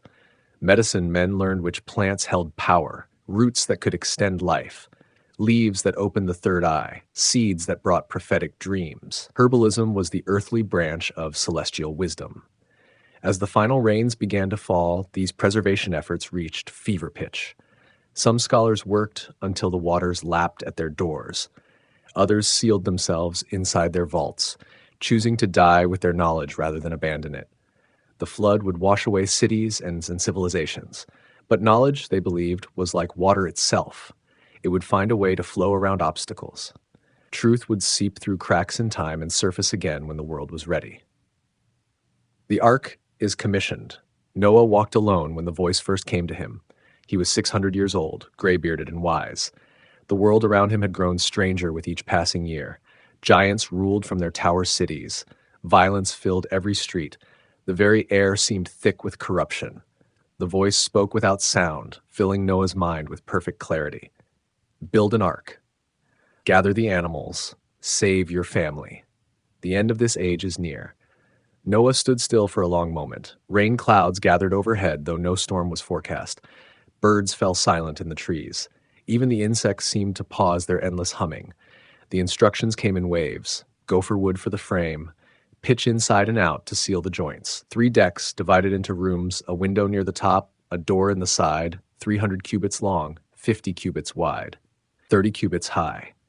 These numbers held meaning beyond mere measurement. They echoed the dimensions of temples and the proportions of sacred geometry. Noah's sons thought their father had lost his mind. Shem shook his head sadly. Ham laughed outright. Japheth tried to talk him out of it. But Noah had heard the voice of creation itself. He would not be swayed. The family lived far from the coast.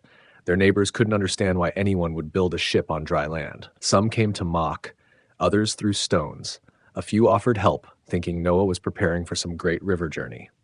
Work began at sunrise each day. Noah's hands, weathered by centuries of labor, still knew their craft. He had built houses and barns, but nothing like this floating fortress that slowly took shape in his field. The giants noticed eventually. Their scouts reported the strange construction to their kings. Some found it amusing. An old man building a boat where no water flowed. Others sensed something deeper and sent spies to watch. Noah ignored them all. His hammer rang against wooden pegs. His saw bit through massive beams. The structure grew taller than any building for miles around. Its shadow fell across the valley like a promise of change. Strange things began happening as the ark neared completion. Animals appeared from nowhere, 2 by 2, then 7 by 7 of certain kinds. They gathered in Noah's fields, patient and calm. Lions lay down with lambs. Bears played with rabbits. The natural order seemed suspended. People came from distant cities to see this wonder. Some brought offerings, thinking Noah was a new kind of prophet. Others came to steal or destroy. But something protected the ark and its builder. Tools that should have broken remained sharp. Fires that should have spread died out on their own. The local rulers grew worried. This strange man with his impossible boat was drawing too much attention. Crowds gathered daily. Trade routes shifted as merchants came to gawk. The careful balance of power was shifting. They sent their strongest men to tear down the ark. But these warriors found themselves unable to approach. Their feet grew heavy. Their weapons fell from numb fingers. They returned to their masters with tales of invisible barriers and whispered warnings. Noah's wife understood what her husband could not explain to others. She had seen the signs too. The stars moved in new patterns. Dreams came filled with water and storm clouds. Plants grew wrong, as if the earth itself was preparing for change. She began gathering supplies. Not just food, but seeds from every plant they knew. Herbs for healing. Grains for planting when the waters receded. If they were truly starting over, they would need everything. The pitch that sealed the ark came from deep tar pits. The substance bubbled up from underground, thick and black. Workers said it smelled of sulfur and ancient decay. Some claimed they could hear voices whispering from the dark pools. As the final boards were fitted into place, the sky grew heavier. Clouds gathered but would not break. The air pressure changed, making ears pop and bones ache. Old people said their joints predicted great storms coming. Noah stood before his completed work, 3 stories of salvation floating on nothing but faith and divine command. The door stood open, waiting. Soon he knew it would be time to enter. Soon the rains would begin their work of washing the world clean. Global destruction begins. The fountains of the great deep broke open first, not rain, but something far more terrible. The earth itself cracked like an eggshell, releasing waters that had waited beneath stone since the world began. Geysers of scalding liquid shot toward the sky. Mountains split apart with sounds like thunder that never ended. Rivers changed course overnight, abandoning their ancient beds to carve new paths through solid rock.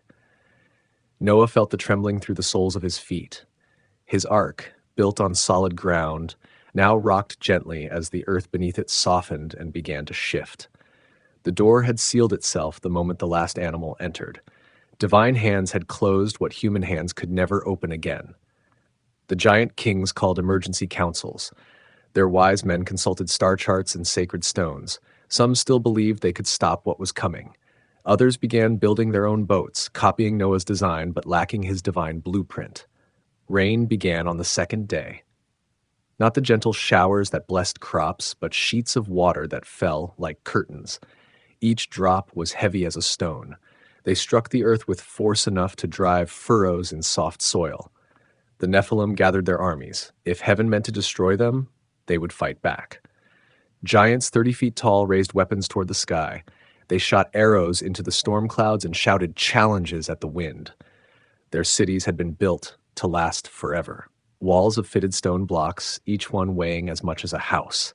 Foundations that reached down to bedrock. Towers that scraped the belly of the sky. Surely these would stand when the waters came. The first to fall was Enoch's city, built by Cain's descendants. Its streets had run red with innocent blood for generations. The water rose around its walls slowly, then suddenly surged over the top. Buildings that had stood for centuries crumbled in minutes. People climbed to higher ground, but higher ground kept disappearing. Hills became islands. Islands became dots. Dots vanished beneath the endless gray surface that stretched to every horizon. Some of the giants were strong swimmers. Their great size let them stay afloat when smaller humans sank. Even they grew tired eventually. One by one, the mighty warriors who had terrorized nations slipped beneath the waves. The Watchers, still bound in their prisons, watched their children die. They had corrupted the world, and now the world was being purified. Their forbidden knowledge would drown with their hybrid offspring. The experiment was ending in tears and salt water. Animals that had refused Noah's call now swam desperately toward any floating object. Birds exhausted themselves flying from one temporary perch to another. Fish found themselves in strange new territories as the boundaries between river and sea dissolved. Inside the ark, Noah's family heard the sounds of ending. Screams carried on the wind, the crash of collapsing buildings, the roar of water moving mountains. They pressed their hands over their ears but could not shut out the symphony of destruction.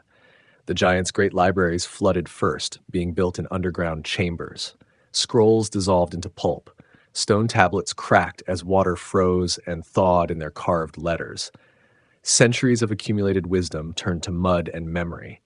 Temple complexes that had channeled dark powers now channeled only rushing water.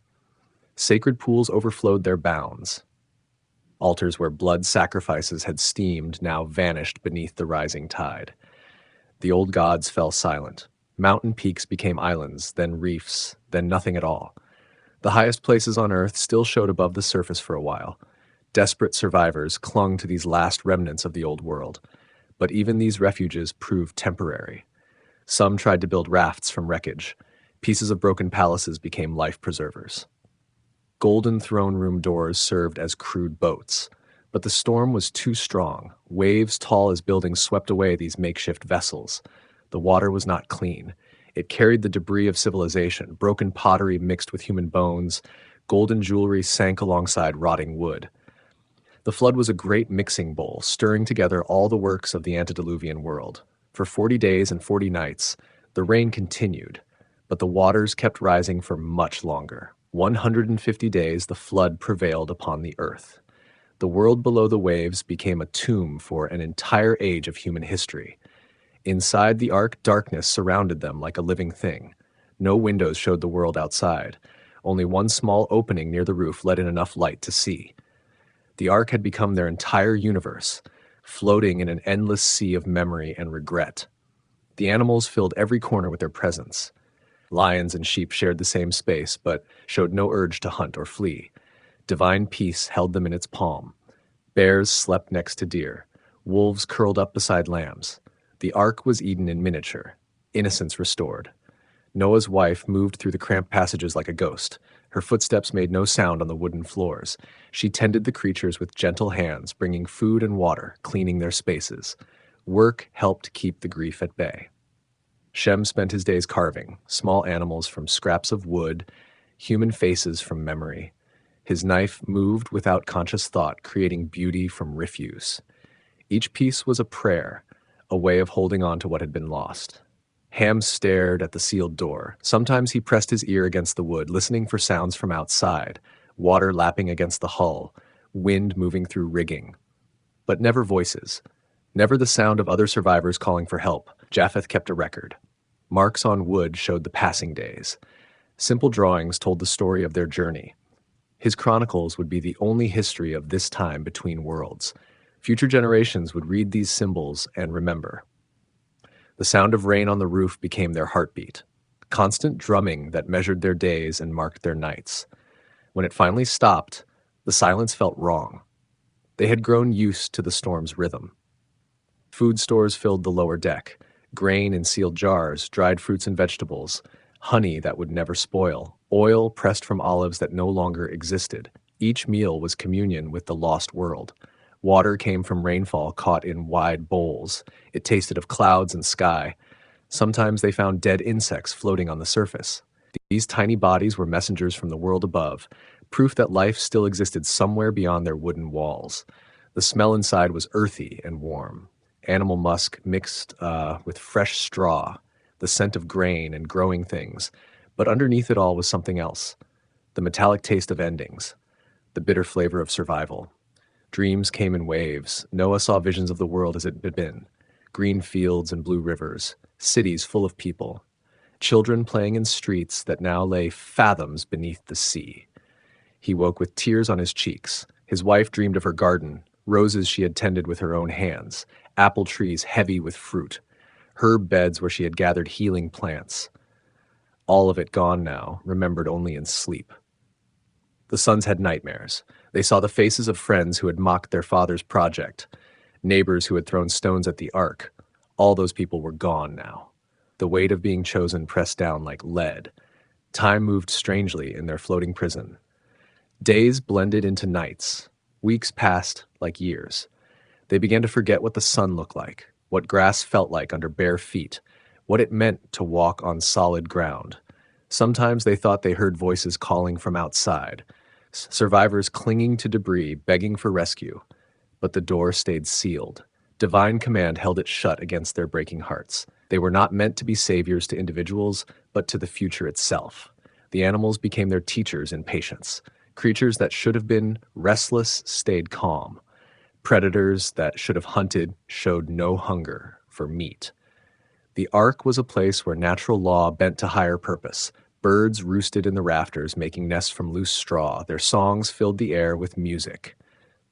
These melodies were gifts, reminders that beauty could exist even in the darkest times. Wings fluttered overhead like prayers made visible.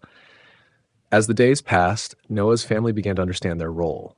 They were not just survivors, but guardians, keepers of memory, bridges between the world that was and the world that would be. The ark carried more than animals and people. It carried hope itself. The rhythmic creaking of wooden joints became their lullaby. The ark was alive around them, breathing with the motion of waves. They were safe inside this womb of gopher wood and pitch, waiting to be born into a cleaner world. The drowning of the old world. Baalbek's massive stones, each one weighing more than 1,000 men could lift, shifted like pebbles as the earth beneath them softened. The great platform that had stood since the beginning of time tilted and cracked. Water rushed through the gaps, undermining foundations that had seemed eternal. The giant kings stood on their highest towers, watching their empire dissolve. Some still wore their crowns of gold and silver, others had cast aside royal robes and dressed for battle. But there was no enemy to fight except the sky itself. One by one, the megalithic temples sank beneath the waves. Sacred sites where heaven and earth had touched now lay drowned in salt water. Stone circles that had marked the movements of stars became reefs for fish to hide among. Göbekli Tepe, the mountain sanctuary where the first ceremonies had been held, disappeared last. Its carved pillars, decorated with images of beasts and birds, stood like fingers reaching toward a sky that no longer heard their prayers. Then the water closed over them too. Cities built in spirals following sacred geometry became whirlpools as they sank. The golden ratio that had guided their construction now guided their destruction. Mathematics worked both ways, creating and uncreating with equal precision. Libraries built to last forever lasted only hours. Scrolls that held the wisdom of ages dissolved into pulp. Stone tablets cracked as water seeped into their carved letters. The sum total of human knowledge became food for fish and algae. Some giants fought the flood with their bare hands. They scooped water in buckets, trying to empty the rising sea. Others dug channels, hoping to redirect the flow. Their great strength meant nothing against forces that moved continents. The Nephilim had built cities in the clouds, connected by bridges that spanned valleys. These sky roads crumbled as their anchor points vanished underwater. What had seemed like permanent connections between peaks became temporary lines across empty air. Pyramids built to channel Earth's energy found themselves channeling something else entirely. Water flowed through their passages, short-circuiting the geometric patterns that had focused power. Ancient machines fell silent as their crystal hearts drowned. The great forges where weapons and tools had been made now served as waterspouts. Furnaces that had burned for centuries were finally quenched. The age of metalworking was ending in rust and ruin. Markets where goods from every corner of the earth had changed hands became muddy lakes. Silk from distant lands floated like seaweed. Spices that had flavored royal feasts became seasoning for the sea itself. Gardens where the giant kings had walked in splendor turned into coral reefs. Fruit trees that had borne golden apples became homes for fish. Fountains that had played music with their flowing water now played only silence. The bridges that connected the civilized world snapped like twigs. Trade routes that had linked nations became shipping lanes for the dead. Commerce ended in commerce with the deep. Some of the wisest giants had prepared for this moment. They sealed themselves in chambers far underground, hoping to wait out the flood in artificial caves. But water found every crack, every weakness. Stone could not hold back the judgment of heaven. The great schools where hybrid children had learned forbidden arts became graveyards of knowledge. Lecture halls where angels had taught humans the secrets of creation now hosted only silence and the slow decay of wisdom. Observatories where the movements of planets had been tracked and predicted became invisible beneath the waves. Star charts became fish food. Calendars that had measured time since the world began now measured only the depth of water above them. The roads that had connected all parts of the antediluvian world became channels for fish to swim through. Paving stones that had felt the feet of giants now felt only the gentle touch of sea creatures exploring their new domain. Music halls where harps and lyres had played the soundtrack to civilization fell silent. Instruments floated for a while, their strings singing mournful notes as water moved through them. Then they too sank into the growing graveyard of human achievement. The age of giants was ending not with fire and sword, but with water and silence. Everything they had built, everything they had learned, everything they had been was dissolving into the primal sea from which all life had first emerged. Landfall and aftermath. The ark touched solid ground with barely a whisper. After months of constant motion, the sudden stillness felt strange. Noah placed his hand against the wall and felt no movement. For the first time since the rain began, they were at rest. Mount Ararat stretched around them, its peaks still visible above the slowly receding waters. The mountain had become an island in an endless sea, but it was land nonetheless, real earth beneath their feet again, even if they couldn't yet walk upon it. Noah sent out a raven first, the blackbird disappeared into gray sky and did not return. Perhaps it had found somewhere to perch. Perhaps it had died in the effort. They waited 7 days. Then Noah released a dove. The dove came back tired and empty-clawed. No green thing grew anywhere within its range of flight. The world was still too wet, too wounded for new life to take hold. They waited another week, then sent the dove out again. This time it returned with an olive leaf in its beak. Fresh and green, a sign that somewhere plants had survived. The waters were going down. Earth was remembering how to nurture life again. Hope flickered like a candle flame in their hearts. When the dove flew away a third time and never returned, they knew it had found a place to build its nest. The world was ready for them. Noah's family prepared to leave their floating prison and step onto solid ground for the first time in over a year. The door opened with a sound like thunder. Fresh air rushed in, carrying scents they had almost forgotten. Wet earth, growing things, the clean smell of rain-washed stone. They breathed deeply, filling their lungs with the perfume of a newborn world. Animals streamed out in a parade of life. No longer pressed together in cramped quarters, they spread across the mountainside. Some ran toward the forests that were beginning to grow again. Others splashed into streams that flowed down toward the valleys below. Noah's family stood on the ark's deck, looking out at a world they barely recognized. The landscape had changed completely. Mountains stood in new places. Rivers flowed in different directions. The very shape of the earth was different. Where great cities had once sprawled, only water stretched to the horizon. Valleys that had been green and fertile were now deep lakes. The familiar landmarks of their old life had vanished as completely as if they had never existed. They built an altar from stones they found on the mountainside. The first act of the new world was worship, gratitude for salvation when none had been deserved. Smoke rose toward heaven, carrying their prayers and their promises to do better this time. But the smell of burnt offering awakened something in the animals that had been sleeping during their time on the ark. Predators remembered hunger. Prey animals remembered fear. The supernatural peace that had held them together was fading. Ravens and vultures appeared from nowhere, drawn by the scent of sacrifice. These birds had survived the flood by feeding on floating corpses. They were different now, changed by their diet of death. Their eyes held memory of what they had seen. Noah's sons explored the mountainside, looking for signs of other survivors.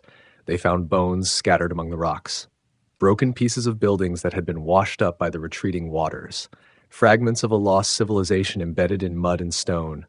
The soil was rich but strange.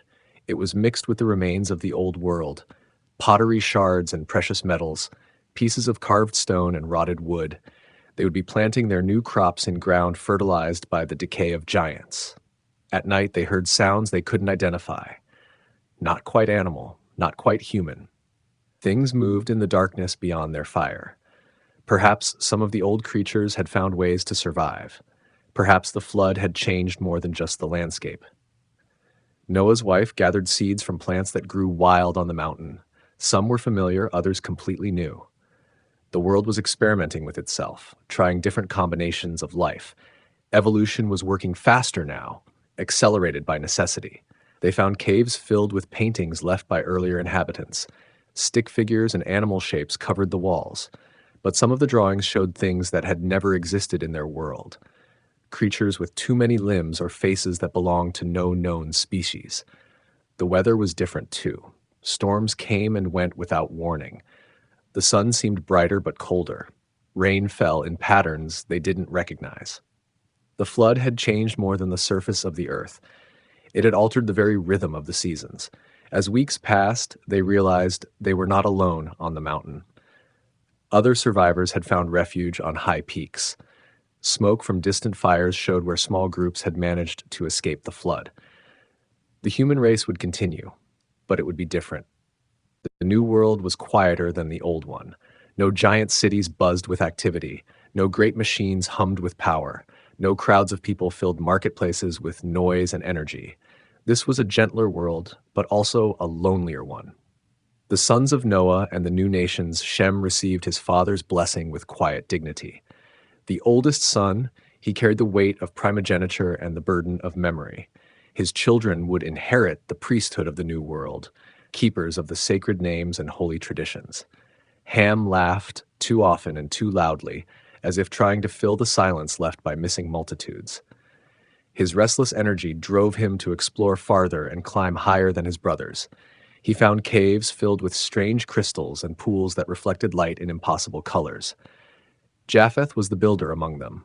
His hands shaped wood and stone with natural skill. He planned cities that would never be as grand as the ones that had drowned, but would be safer and more humble.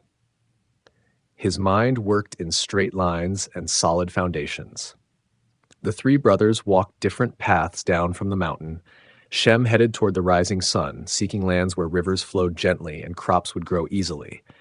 His family would become shepherds and farmers, living close to the earth. Ham turned toward the desert, drawn by the promise of hidden treasures and secret knowledge. His descendants would build kingdoms in hot lands where pyramids would rise again. They would remember more of the old ways than their cousins. Japheth chose the path toward the setting sun, following the great waters that had once been dry land. His children would become sailors and merchants, spreading across islands and coastlands that were still rising from the flood. The brothers' wives each carried different gifts. Shem's wife knew the healing properties of plants and how to read the messages written in clouds. Ham's wife could find water in the driest places and predict the weather by watching birds. Japheth's wife understood the languages of animals and could calm storms with her voice. Children came quickly in the new world, boys and girls who had never seen a giant or heard the sound of massive crowds. They played games their parents couldn't remember learning. They sang songs that seemed to come from nowhere, melodies that might have been echoes of the world before. The first grandchildren were different from their parents in subtle ways. They grew faster and learned quicker. Some had eyes that saw things others couldn't. A few seemed to understand languages they had never been taught. The flood had washed away more than just land and buildings. Disputes arose as the families grew. Who would control which valleys? Where would the boundaries be drawn? The old world had been divided by giant kings. The new world would be parceled out by human hands, but the arguments would be just as fierce. Ham's son Canaan was born during a storm that lasted 3 days. Lightning played around the tent where he first drew breath. His skin was darker than his cousins, and his eyes held flecks of gold. Some said he carried traces of the old blood, diluted but not destroyed. Shem's firstborn was named Arpakshad, meaning healing place. The boy could lay hands on sick animals and make them well. Plants grew taller where he walked. His presence brought peace to any gathering, as if he carried some of the ark's supernatural calm within him. Japheth's daughter was called Ashkenaz, which meant fireborn. She could light fires with her breath and never felt cold even in winter storms. Her hair was red like flames, and birds gathered wherever she went as if drawn by her inner warmth. As the children grew, they began to remember things they had never experienced. Dreams of vast libraries and towering cities. Nightmares of giants and angels fighting in the sky. The old world haunted their sleep, demanding to be remembered even by those who had never lived in it. Trade began between the growing settlements. Shem's people offered grain and wool. Ham's folk brought precious stones and spices. Japheth's clan provided fish and shells from the new coastlines. But with trade came competition, and with competition came conflict. The first war was fought over water rights in a valley where 3 streams met. No giants led the armies. No Nephilim heroes turned the tide of battle. Just ordinary humans killing other ordinary humans over resources their fathers had once shared freely. Yet signs remained that they were not entirely ordinary. Some warriors could run all day without tiring. Others seemed to sense danger before it struck. A few displayed strength that reminded their elders uncomfortably of the giants who had once ruled the earth. Marriage between the clans brought mixing of bloodlines and gifts. Children were born who combined their parents' different talents. A boy who could both heal with touch and start fires with his mind. A girl who understood animal speech and could also predict the weather. The old language began to fragment as families spread across the lands. Shem's people developed words for farming and herding. Ham's descendants created terms for mining and metalwork. Japheth's children invented vocabulary for sailing and fishing. Understanding became harder across tribal lines. Noah watched his sons' families grow and scatter with mixed feelings. The world was filling again, but it was filling with division. Each generation seemed to remember less of the flood and more of their own achievements. The lesson of judgment was fading into legend. Remnants of the old ones Og of Bashan stood 13 feet tall when the scouts found him. His bed was made of iron, 9 cubits long and 4 cubits wide. The man was a giant, but not like the giants of before. He seemed smaller somehow, diminished, as if something had been drained from his bloodline. The old texts whispered of others who had survived. Goliath of Gath would trouble David's people generations later. The Anakim would make Joshua's warriors tremble, sons of giants who had escaped the flood by hiding in deep caves or high mountains while the waters raged. Some said they had changed during their exile. The pure giant blood was thinning with each generation. Where their ancestors had been 30 feet tall, these remnants reached only 15. Where the old ones had lived 1,000 years, the new giants aged like ordinary men. Others had adapted in stranger ways. Reports came from traders in distant lands of men with 6 fingers on each hand and 6 toes on each foot, warriors whose strength was legendary but whose minds seemed clouded, as if the old intelligence had not passed down with the physical power. The Rephaim haunted the valleys east of Jordan. Their name meant the dead ones, but they were very much alive. Tall and pale, they moved like shadows across the landscape. Shepherds reported entire flocks vanishing overnight when these beings passed through. The priests whispered of the Neteru, the tall ones who had ruled before the pharaohs. Stone carvings showed them with elongated skulls and impossible proportions. They had retreated to hidden temples in the desert, emerging only when the moon was dark. The deep caves of Lebanon held secrets that made strong men weep. Chambers filled with bones of impossible size, skulls that could hold the brain of 3 ordinary humans, teeth like ivory daggers, proof that the old race had not died completely. Some of the giant remnants had taken human wives after the flood. Their children were called the Gibberim, the mighty ones. These half-breeds inherited their father's size, but their mother's ability to blend into human society. They became kings and heroes, hiding their true nature. The Titans still stirred in their mountain prisons, according to the Greeks who sailed the wine-dark sea. Earthquakes marked their attempts to break free. Volcanic eruptions were their screams of rage. The flood had not destroyed them, only buried them deeper. Celtic druids spoke of the Fir-Bolg, the men of bags who had emerged from underground after the great waters receded. They were taller than normal humans and carried ancient knowledge in their minds. Some said they were the children of the Watchers, changed by centuries of hiding beneath the earth. In the far north, the frost giants walked the ice fields. White-skinned and cold as winter, they had survived by retreating to lands too harsh for the flood to reach. Sailors brought tales of massive footprints in snow that never melted. The builders of Stonehenge left no written records, but the stones themselves told stories.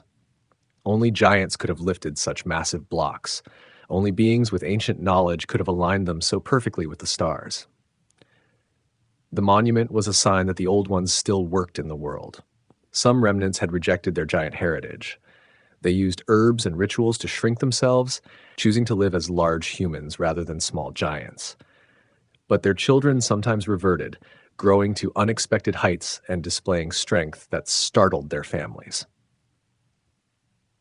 The Book of Enoch spoke of 70 generations of punishment for the Watchers. If the count was correct, their time of binding was not yet finished. Some scholars calculated that the fallen angels would remain imprisoned until the end of days, but their children might still walk the earth. Underground cities in Turkey showed signs of giant inhabitants, doorways carved for people much taller than normal humans, furniture built to accommodate massive frames. These refuges had sheltered survivors of the flood, allowing them to wait until the surface world was ready for their return.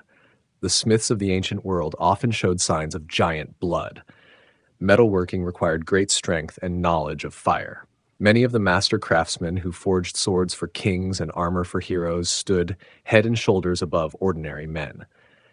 Blood sacrifices in certain temples drew more than human worshippers. Creatures emerged from deep places when the scent of spilled life reached their nostrils, tall figures in hooded robes who vanished when the ceremonies ended.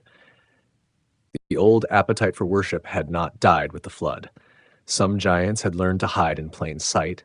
They slouched to seem shorter, wore heavy cloaks to disguise their proportions, spoke in whispers to hide voices that naturally boomed. They moved among humans like wolves in sheep's clothing, waiting for their time to return. The Watchers had taught humanity many arts before their binding. Some of that knowledge survived the flood in the minds of their surviving children. Alchemy and astronomy, the forging of magical weapons, the art of speaking with animals. These skills marked those who carried the old blood. Legacy of the Fallen. Secret societies trace their roots to this moment. When the last giant died and the final Watcher was bound, their knowledge did not die with them. It went underground, carried by human servants who had sworn oaths stronger than death itself. The Freemasons speak of building temples without tools of iron. Their rituals echo the construction methods used in the antediluvian world. Stone fitted to stone so perfectly that no mortar was needed. Geometry that channeled power from earth to sky. Mystery schools in Egypt preserved fragments of Watchers' wisdom. The process of mummification was more than preservation of the dead. It was an attempt to create artificial immortality, copying the methods the giants had used to extend their lives far beyond human limits. Alchemy began as an attempt to recreate the Watcher's ability to transform matter. Lead into gold was just the beginning. The real goal was transforming human flesh into something more durable, something that could survive another flood if judgment came again. The Kabbalah mapped the paths between heaven and earth that the fallen angels had traveled. Each letter held power. Each number contained secrets. The Tree of Life was a blueprint for climbing back to the realm the Watchers had abandoned. Gnostic texts spoke of secret knowledge that could free the human soul from its prison of flesh. This wisdom came from the Watchers, who had taught their human lovers how to escape the boundaries of mortality. Gnosis was rebellion against the Creator, who had condemned the giants.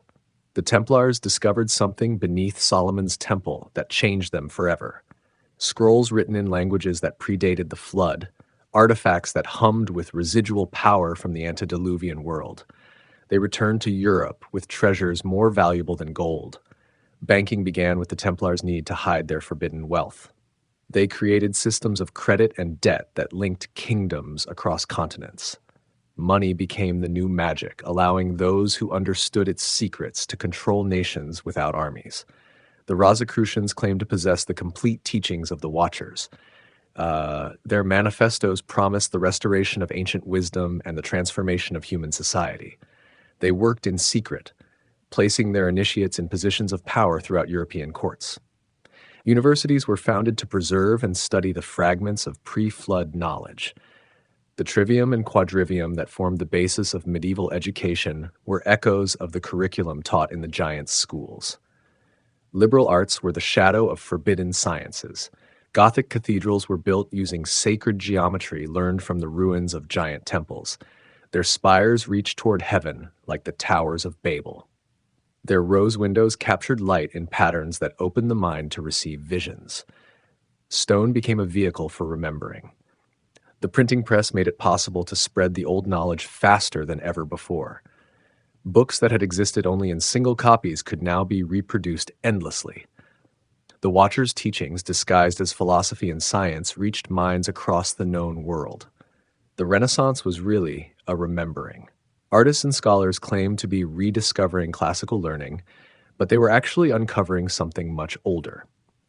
The proportions in Leonardo's drawings, the anatomical studies of human bodies, the machines that seemed to anticipate future inventions. Exploration of the New World was driven by more than greed for gold. Explorers sought signs of the antediluvian civilization. Pyramids in Mexico echoed the structures built by giants. Stone heads on Easter Island showed faces too large for normal humans. The old ones had been everywhere. Maps appeared that showed continents unknown to official geography, Antarctica without ice, lands that had been above water before the flood. These charts were supposedly ancient, but they contained information that modern cartographers couldn't explain. The scientific revolution began when scholars started testing the natural philosophy taught by the Watchers. Galileo's telescope revealed celestial mechanics that matched the star maps found in flooded libraries. Newton's laws described the forces that had once moved the megaliths. Occult societies flourished in the shadows of the Enlightenment. The Golden Dawn, the Ordo Templi Orientis, groups that promise to teach the complete system of magic once practiced by the giants. Their rituals recreated the ceremonies performed in antediluvian temples. Modern technology is the fulfillment of promises made by the Watchers. Flying machines that mimic the angel's ability to move through air, communication devices that connect minds across vast distances, weapons that channel lightning and split atoms. We are becoming what they once were. The internet resembles the collective consciousness that once linked all the giants. Information flows instantly between minds anywhere on Earth. Humanity is rebuilding the hive mind that the flood was meant to destroy. The old connections are being restored. Genetic engineering promises to recreate the hybrid vigor of the Nephilim. Scientists splice genes from different species, creating chimeras that nature never intended. The boundaries between human and animal are dissolving just as they did before the waters came. Space exploration is humanity's attempt to escape the Earth that judged its creators. Rockets carry us toward the stars, where the Watchers first dwelled. We seek to become the gods we once worshipped, to transcend the flesh that limits us. Transhumanism preaches the merger of human consciousness with artificial intelligence. The uploaded mind would be immortal, freed from the biological constraints that define mortality. This is the final promise of the Watchers, to become like the angels, knowing good and evil without consequence. But the patterns repeat themselves. Knowledge without wisdom leads to the same corruption that destroyed the antediluvian world. Power without restraint creates the same injustices that called down judgment. The flood may have ended, but the cycle continues. Secret societies still gather in hidden places. They perform rituals that would have been familiar to the giants. They seek to complete the work that was interrupted by rising waters. The Great Plan advances slowly but surely toward its ancient goal.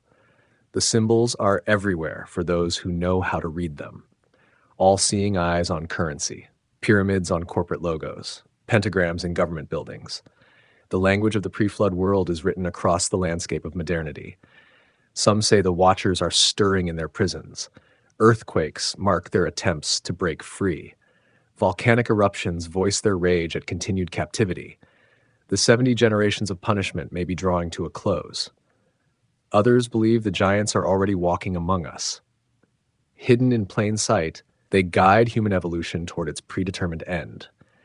They wear the faces of celebrities and politicians. They speak through the mouths of religious leaders and scientists. The technology exists to create another flood. Nuclear weapons could boil the oceans. Climate change could melt the ice caps. Artificial intelligence could decide that humanity needs to be washed clean again. The tools of judgment are in human hands now. But the Ark is also being prepared. Space stations orbit above the atmosphere. Underground bunkers store seeds and knowledge. The chosen few make ready to preserve civilization through whatever comes next. The cycle of destruction and preservation continues. The story that began in Eden is not finished. It plays out in boardrooms and laboratories, in genetic research facilities and quantum computers, in the dreams of those who remember the old world and the nightmares of those who fear its return. The flood was not the end. It was just a pause in a longer story. A story that connects the past to the future in ways that would terrify most people if they truly understood. The legacy of the fallen still shapes the world. The giants' work continues in the hands of their human servants. And somewhere, in the deepest places of the earth, the Watchers wait for their chains to break. They remember the world they corrupted and the civilization they built. They dream of the day when their children will walk the earth again, taller and stronger than before. The flood could not wash away their ambitions. It only delayed their fulfillment. The antediluvian world is not dead. It lives in the symbols that surround us, in the technology that defines us, in the dreams that drive us toward futures we cannot imagine. The old ones are gone, but their legacy remains, and in that legacy the seeds of another judgment are already growing.